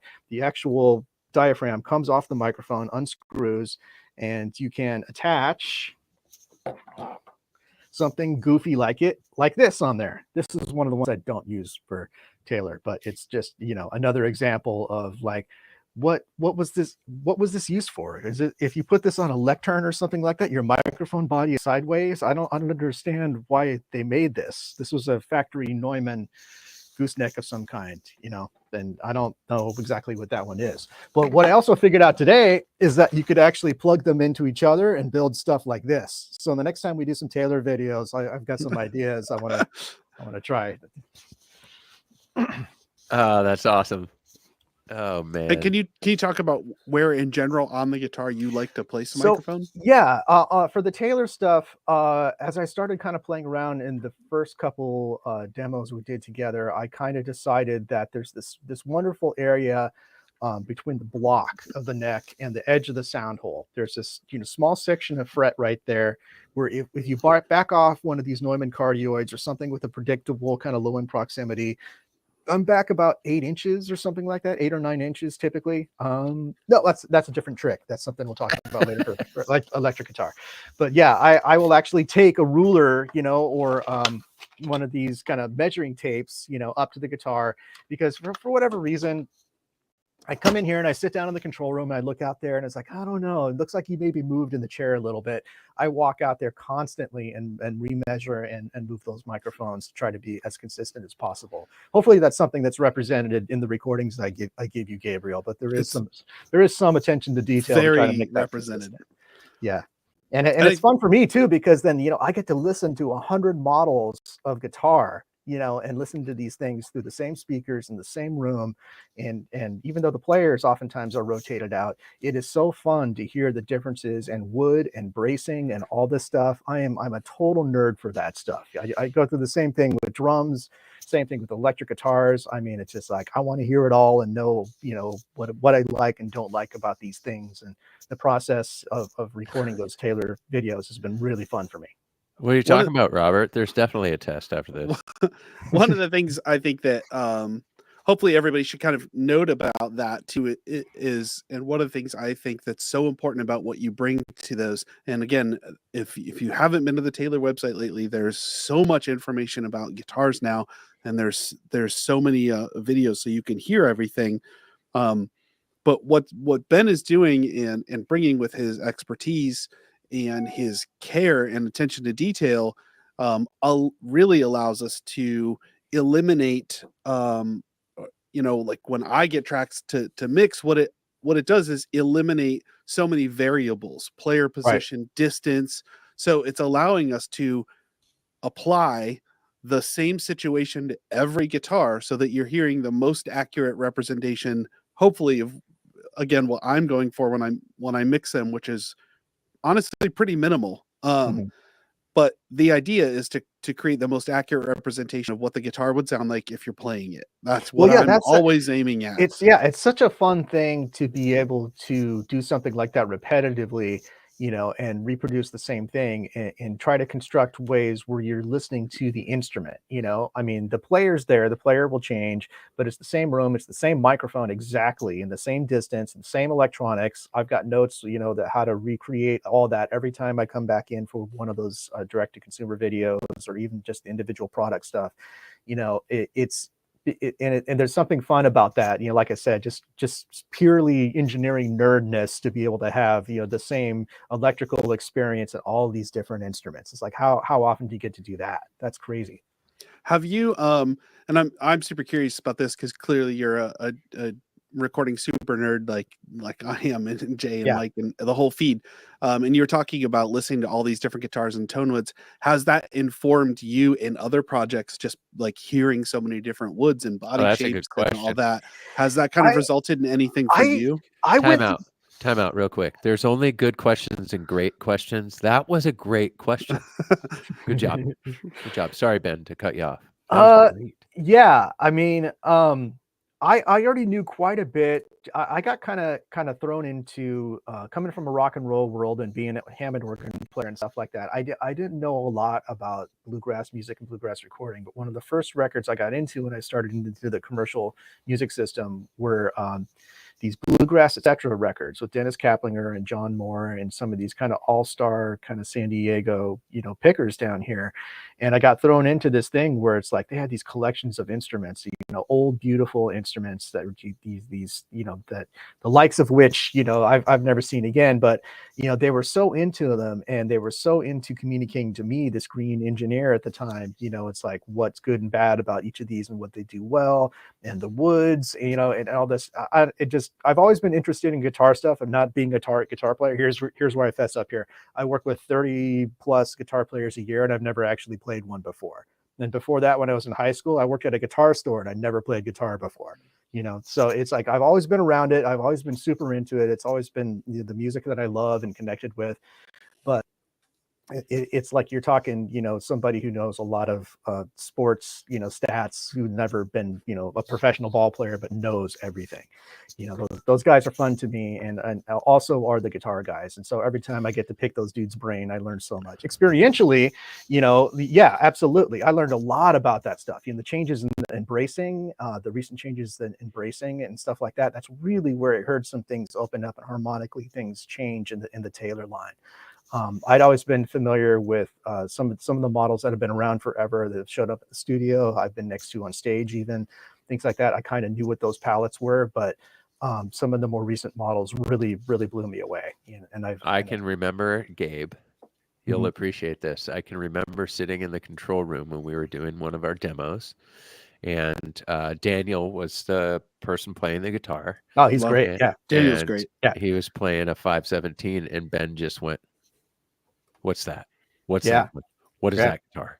And then most recently, I saw your eyes jump a little and flutter a little at the 417, which also a special guitar. That's really fun. That was a good one too. Right. Yeah. Let's get into. I wish that the problem is now that like I promised myself I would take better notes after the first couple of sessions. I think I started like a notepad on my Mac somewhere, and then I lost it or misplaced it or something like that. So a lot of my favorites list got lost, but I still remember it. I believe I know most of them, which is fun. I got a couple of more questions over here in the feed. This one's interesting. Recording a violin and a guitar duo? Question. 2 small diaphragm condensers on guitar? Question mark. And what for violin? Violinist stands up and guitar sits down. Ooh, good question. Okay. Recording violin, guitar, duo, 2 diaphragm condensers on guitar. Okay. All right. So think about what you want this recording to sound like. That could be a very classic folk. That could be that could be a lot of different styles of music, and none of them are necessarily new. If this is a classical recording, then I would do probably stereo on the guitar. But if it's not, if it's more of a folksy, more of an Americana kind of duet, then I would keep the guitar mono. Actually, I would probably swing towards something like that.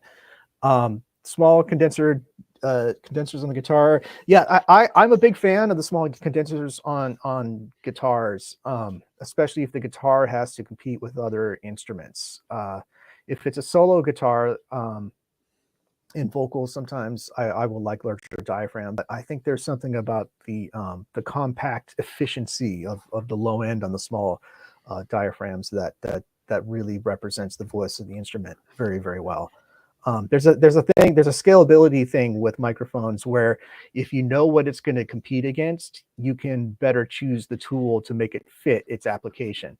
Like, for instance, if you take a U87 and you put that in front of an acoustic guitar that has to compete with the drum track, the boominess, the extra low end, and the extra size of the guitar is something that you're going to probably have to chop down with EQ later on in order to make it fit into the mix.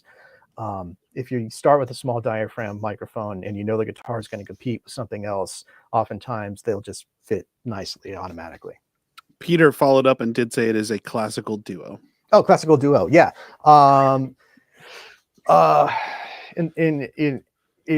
So the other question I would also ask is if you're in a space that you want to be a part of the recording, or if you need to eliminate the space from the process, because those will also change the microphone choices and your positioning on the instruments.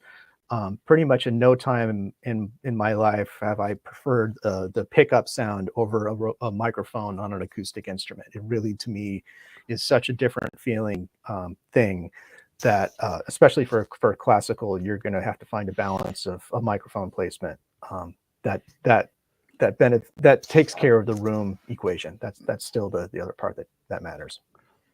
All right, question. Oh, go Gabe. Oh, go ahead. No, go. That's a good question too. Any comments on modeling mics like the UAD Sphere? No, not much experience with that stuff. I think those are tools that are trying to introduce, like I said, these kind of these historic palettes of microphones and shapes of response to people. In the case of UAD, they're trying to sell something pretty specific there. I think Steven Slate and Antelope and all these other companies have got other systems where they're trying to emulate that stuff. To be honest with you, I'm not sure. It always seems like a picture of a picture of a picture to me. There's going to be some kind of digital impulse response. There's going to be a technology that represents that, and then there's going to be a bean counter, who makes insists that they make it cheaper by the time it goes to market. So I'm not convinced that there's as much of a future in those technologies, and the ones that I've seen released in the past have never really stuck around very long. I think was it Line 6? No, it might have been Antares, the auto-tune company, did some microphone modeling plugins a few years back, and I'm not seeing those things show up in sessions. I'm not seeing that stuff really kind of take off. If I could interject on that too, the UAD Sphere is actually not a bad product. It's actually a pretty cool product, but it is, to Ben's point, not something you're going to find in a recording studio. Not in a studio, yeah. You'll find it in a home studio. Like, I would be okay having one, but you also need to temper what your expectation is with this, because again, to Ben's point, it's, a copy of a copy of a copy winds up being a bit diluted in the end. And it's sort of like the way I look at pizza. Being from New York, there's New York pizza, and then there's pizza everywhere else, right? Oh, yeah. And I can't compare it to New York pizza. I need to look at it in and of itself and be like, this particular food that I'm eating right now is good. I can't think about New York pizza. So if you want to look at the Sphere or modeling microphones that way, I think that they still have a ways to go before they catch up to where guitar modeling is. Mm-hmm. Guitar modeling is almost indistinguishable from, on a recording. It's very, very hard to tell. Because it's gotten a lot better. I got fooled this year for the first time from a client that sent me guitar tracks on a record that was actually really well put together. Most of the time, I've got to negotiate with them and say, oh, I got to fix this type of thing. And this particular record showed up in pretty good shape, and the guitar tones in particular were really complementary, just kind of the right feel for the whole thing. And I asked him afterwards what he was using, and it was a Line 6 Helix. It was a fake guitar amp. I got fooled for the first time this year, which sent me down this rabbit hole of how good is this stuff? And of course, I ended up buying the Line 6 stuff, and I ended up buying the 2Notes Capture X, which only does speaker emulation. Really interesting technology. I was able to use that connected to an amplifier that I had here at the studio with the GI track from a record that I'd recorded and mixed. And within 5 minutes, I had emulated what the speaker did. And 10 minutes later, I had bested my best, analog version of the same combination of things. So I'm going to say that there is definitely a future in the amplifier and speaker modeling stuff. The microphones, to me, I don't know. That's a bit. There's so many things about the proximity effect and just the nature of the different basket styles and things like that, where I don't know if that's going to be effectively modeled in the same way that they can do with the electronics. The electronics, to me, are a firm, consistent thing that you can test and build these electrical models of, whereas I think the acoustic emulations that are in the baskets and other components might be more difficult. It's again, it's sort of like if you judge it on its own merits as a microphone in and of itself that has these digital components that are sort of driving it. If you look at it that way, and you don't compare the U87 model to an actual U87, I mean, there'll be some similarities. It'll be in the ballpark, but it's not going to be zero. What a great educational tool, though, for somebody, for a company like UAD to make a product that's good enough to actually represent that stuff well, where people at home can actually see, well, what would it have sounded like if I had this, this fancy classic microphone? And I think that's if we're talking about these benchmarks that we were talking about earlier on with these vintage microphones, I think that's just another way for people to learn about that stuff. And I think that's important. I think that'll help them identify what they do and don't like about microphones in the future. I think that's a really good use case for them. I bought the Slate one just to try it out, and kind of for that same thing. It's like where I live, which is rural Ohio, the ability to go somewhere and try out a bunch of microphones is pretty low. So for me, it was like, okay, what else do I want to add to my mic locker that I don't have? This is a way to maybe kind of test some. Okay, I'm going to put this in front of vocals and just run through some stuff, or run through some stuff on guitar and decide what else I want to own. I wanted to ask for kind of our regular feed, because we get asked a lot about when we do conversations on recording, about if you're recording like guitar and vocal at home.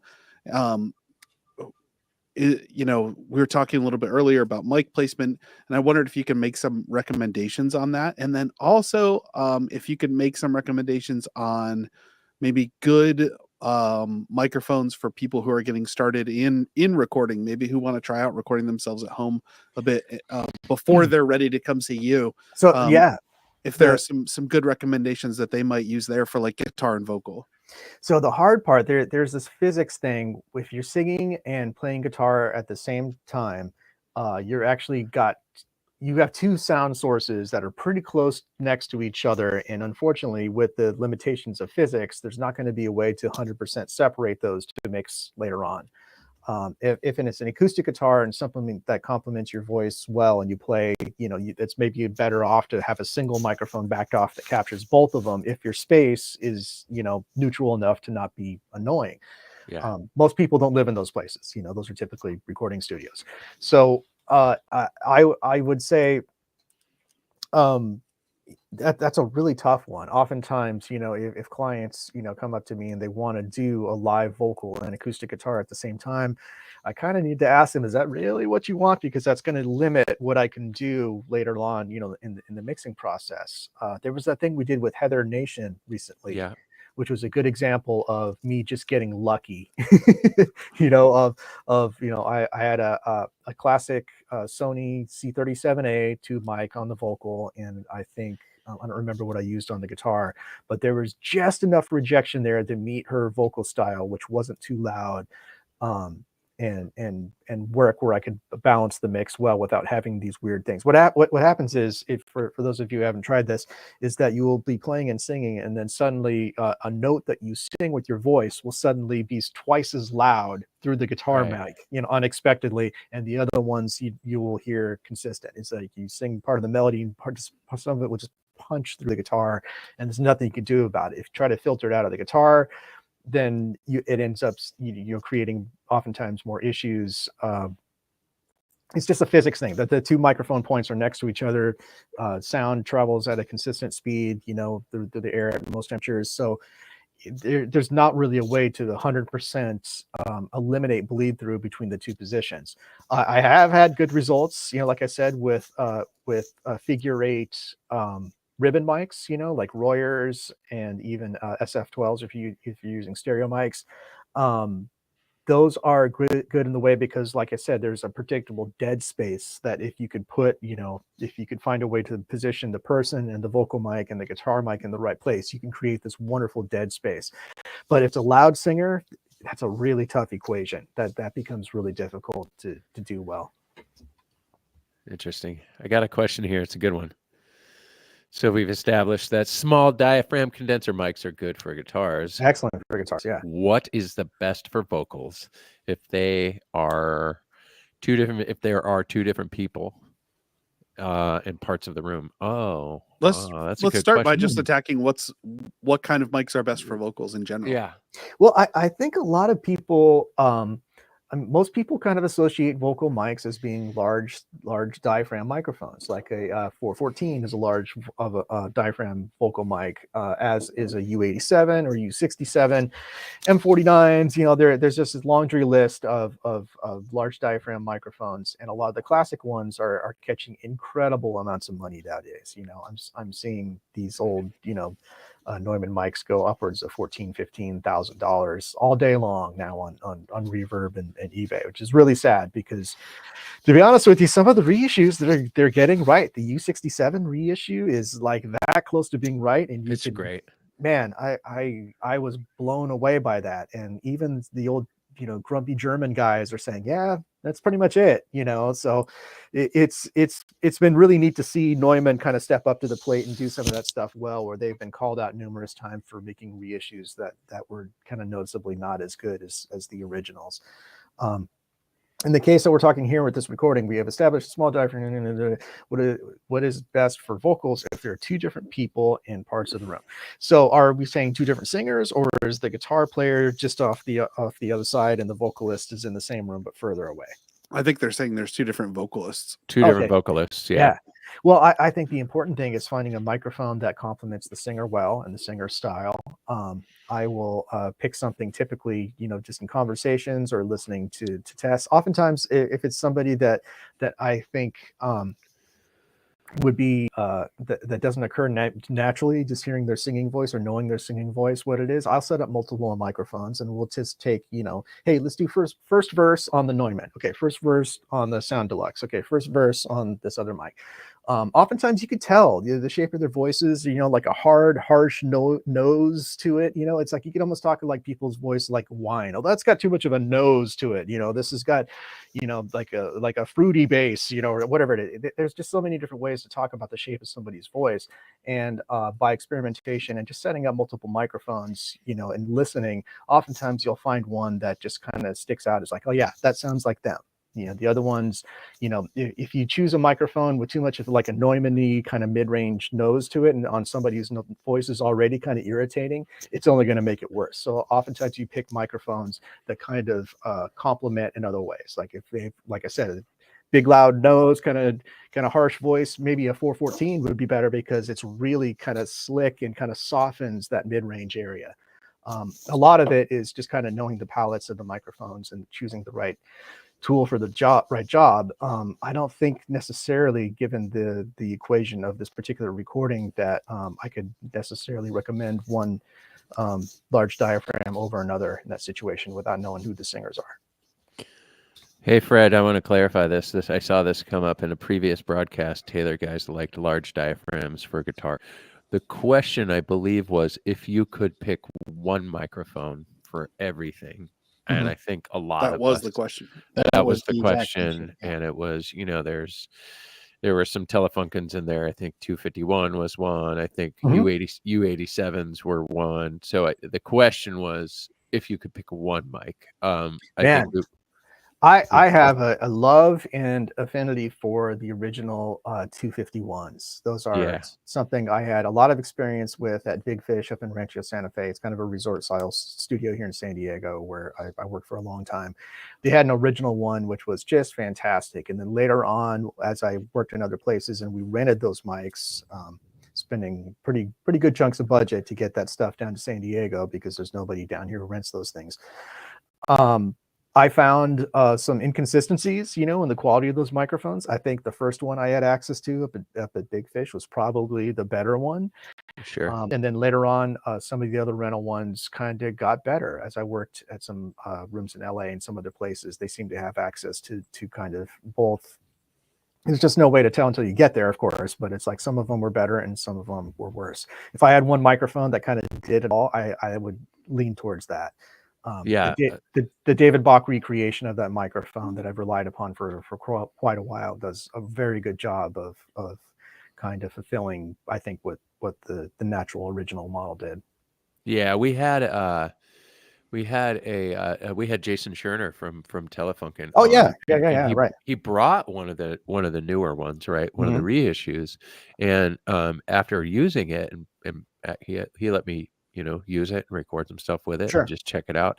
It's very, very close to an original. Like, again, reissues are weird, right? Because sometimes they're hit or miss. You're going to get some that you're like, that sounds like.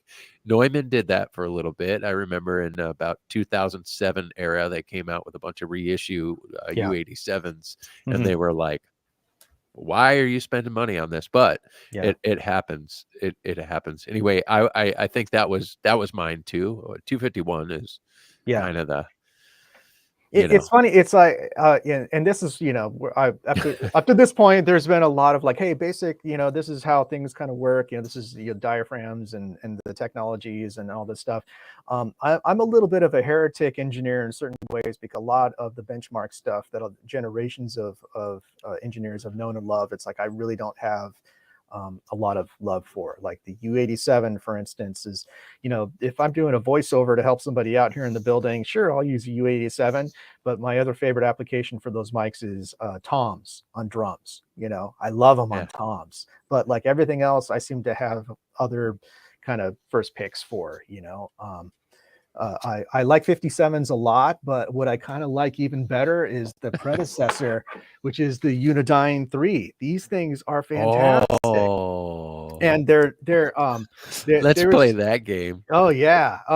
These things are great. I bought 10 of these online back when they were less than $50 and took them all apart and swapped capsules and parts on them until I came up with several of them that I think sounded the way they were supposed to. And they beat the snot out of your everyday, modern Mexican manufactured 57. I hate to say it, but like these are really two different microphones. Pretty big money on Reverb now too. I just looked them up. Dude, those things this was like garbage prices. So many of them came out of like, this is so good. Fast $200 to $600 restaurants, and stuff like that. They were just an industrial kind of nothing special, and now people want a lot of money for them. I think we should do another episode with Ben and add Bandrew to the conversation because he's had such wonderful questions for us tonight. Look, someone said it's already been 2 hours. Someone else said this thing's moving fast tonight, which is it's true. We could probably talk for another 2 hours, but we're going to let you guys have your time back. Ben, I know there's so much more we could talk about. You have such interesting techniques, and I kind of want to get into with you on a second episode. I think we definitely need to have you back, but some of your drum techniques and your drum miking techniques are it's good for everybody to understand that, going all the way back to the beginning when we were talking about what is a microphone actually doing, right? That is what makes us nerds like this just excited. Walking through the Taylor factory and just shoving microphones in between belt sanders and just capturing the sounds and the ambience of everything that's going on, and then in the same day going to the studio and watching Ben just do magic. It's just, or Venezia, when Jason Cherner was here, and I panicked when he pulled that 251 out. It was like an original, and he pulled it out, and I was like, I don't want to look at it, because this is how exciting it really is to some of us. Yeah. And those tools are unique, and unfortunately they're worth a lot of money now, type of thing. They're hard to get.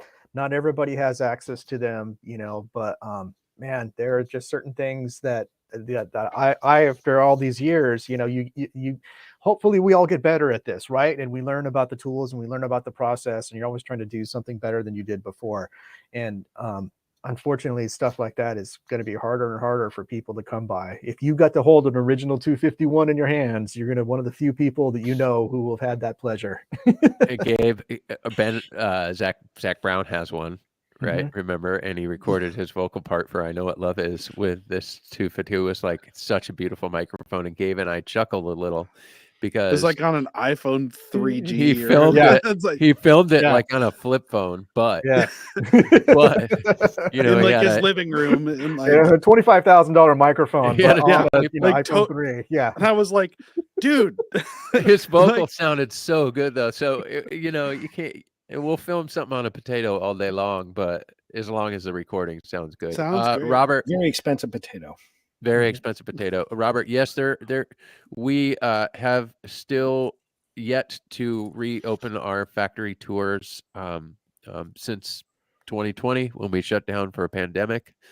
At some point this year, we will reopen 1 day a week for tours, but we'll talk about that when it happens. I want to go on one.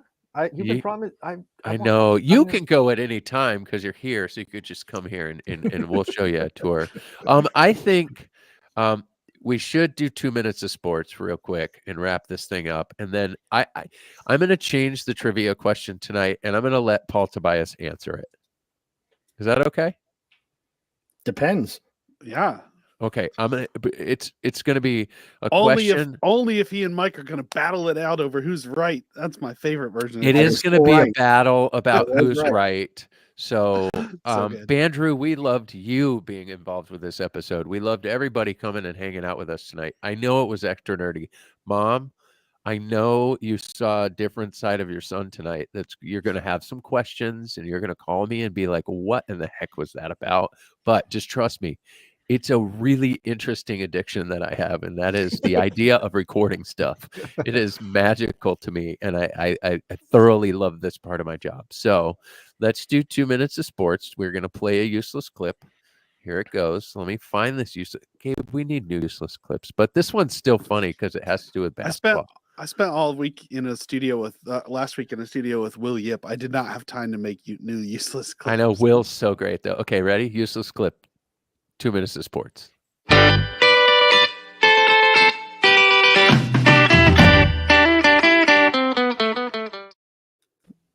Okay, we had a national championship game last night. Whoops, San Diego State lost. However, my team, which is Michigan State, we didn't make it that far. So you guys did much better, San Diego. Bravo, hats off to UConn for doing such a wonderful job.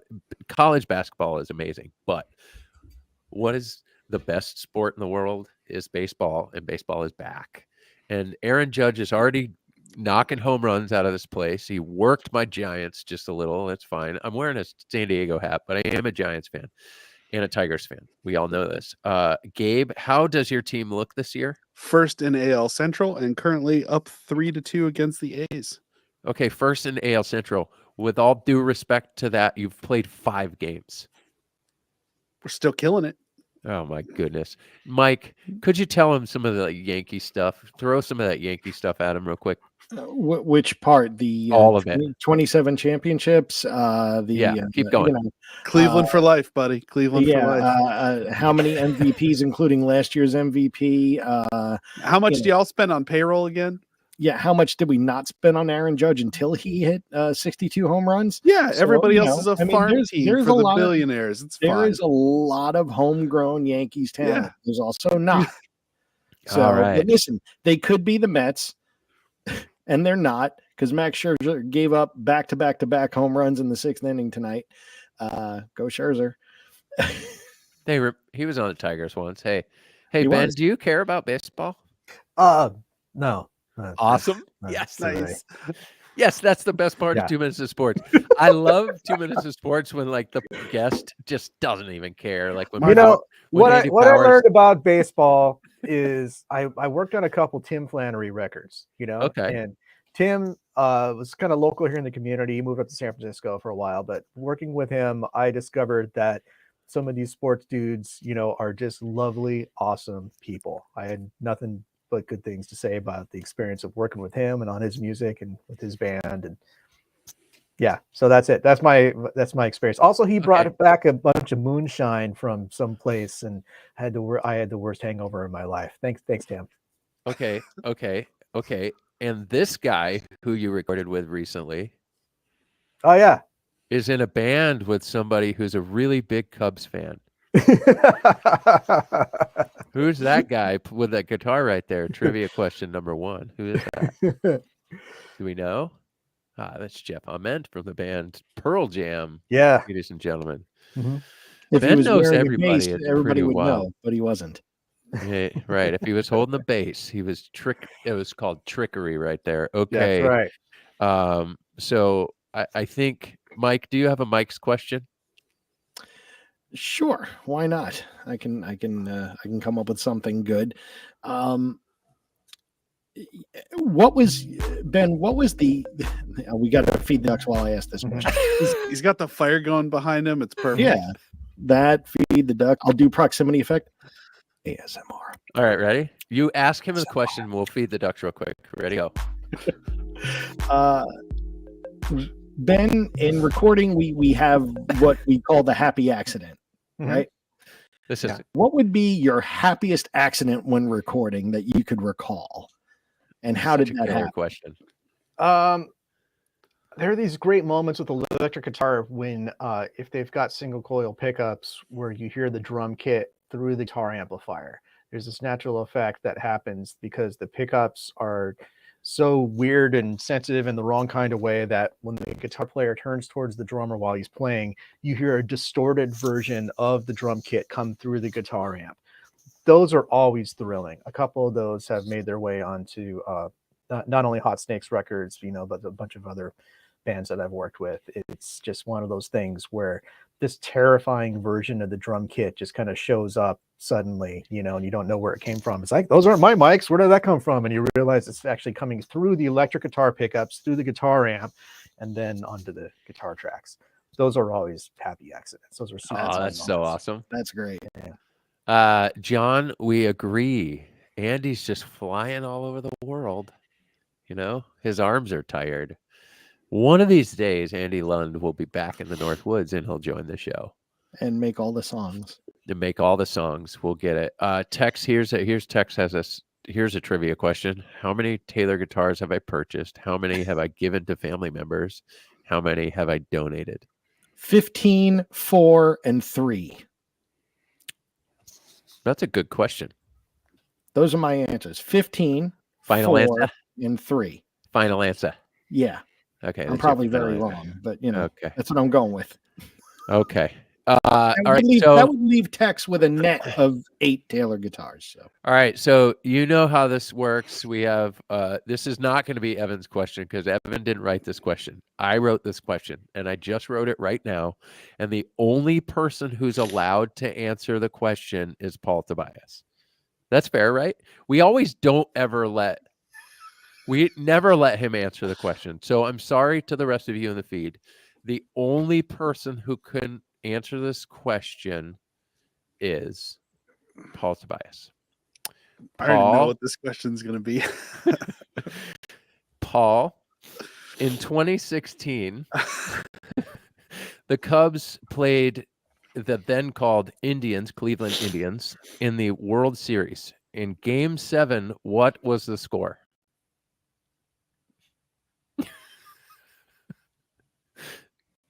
Nobody else can answer. He's Googling it right now. Yeah, that's what I was gonna. No, there is a delay. That's what I would do. Yeah. He's actually Paul actually a few years ago I got to go to Paul's shop on like this. There we go. We showed Paul. this a while back, but I got to go and film this thing at Paul's guitar shop, and I walked in. I'm not kidding. I had a second shooter with me who met Paul and didn't know anything about him, so it was extra fun. But I walk in, and Paul is literally sitting at the counter with the newspaper from the day after Game 7. That's the first thing I see, and he's just holding it up in front of my face like he's reading it. It was fantastic. Greatest Game 7 in the history of baseball. And ladies and gentlemen, when was Taylor Guitars founded? 1974. All right, ladies and gentlemen, thank you for joining us tonight. We do not have Andy Lund here, therefore he's not going to sing us out. We appreciate you, Ben. Man, it has been such a learning experience. Both you and Gabe on the same call or on the same show. It's been fantastic. Well, Gabe has been a man of mystery to me. I have sent him so many files, and he has done so much wonderful work. It's really nice to see you kind of in person, and I appreciate know you who you are and everything you do to make guitars sound amazing. You make my world a lot easier. No, thanks, man. I appreciate that. Great. Ben, thank you so much for sharing your time with us all tonight. Very generous of you and deeply appreciated. We couldn't agree more. I hope that you guys have been learning from these super nerdy sessions that we're doing. We understand it's late where you are, some of you. Sorry, Mom. Sorry, Gabe. I know it's super late there, but we appreciate for you guys hanging out with us, learning a little bit. Send us questions. Ask us questions in the comments after the show turns off. And you know what? We've been doing this show 2 hours, 10 minutes, and 15 seconds, and it's time to say goodbye. We love you, everybody. Thank you so much for hanging out with us. Thanks so much. Thank you, everybody. Thank you, Jay, for having me on. We'll see you next week. And then the week after that, I believe we have a week off. So we'll see you next week. All right. Peace.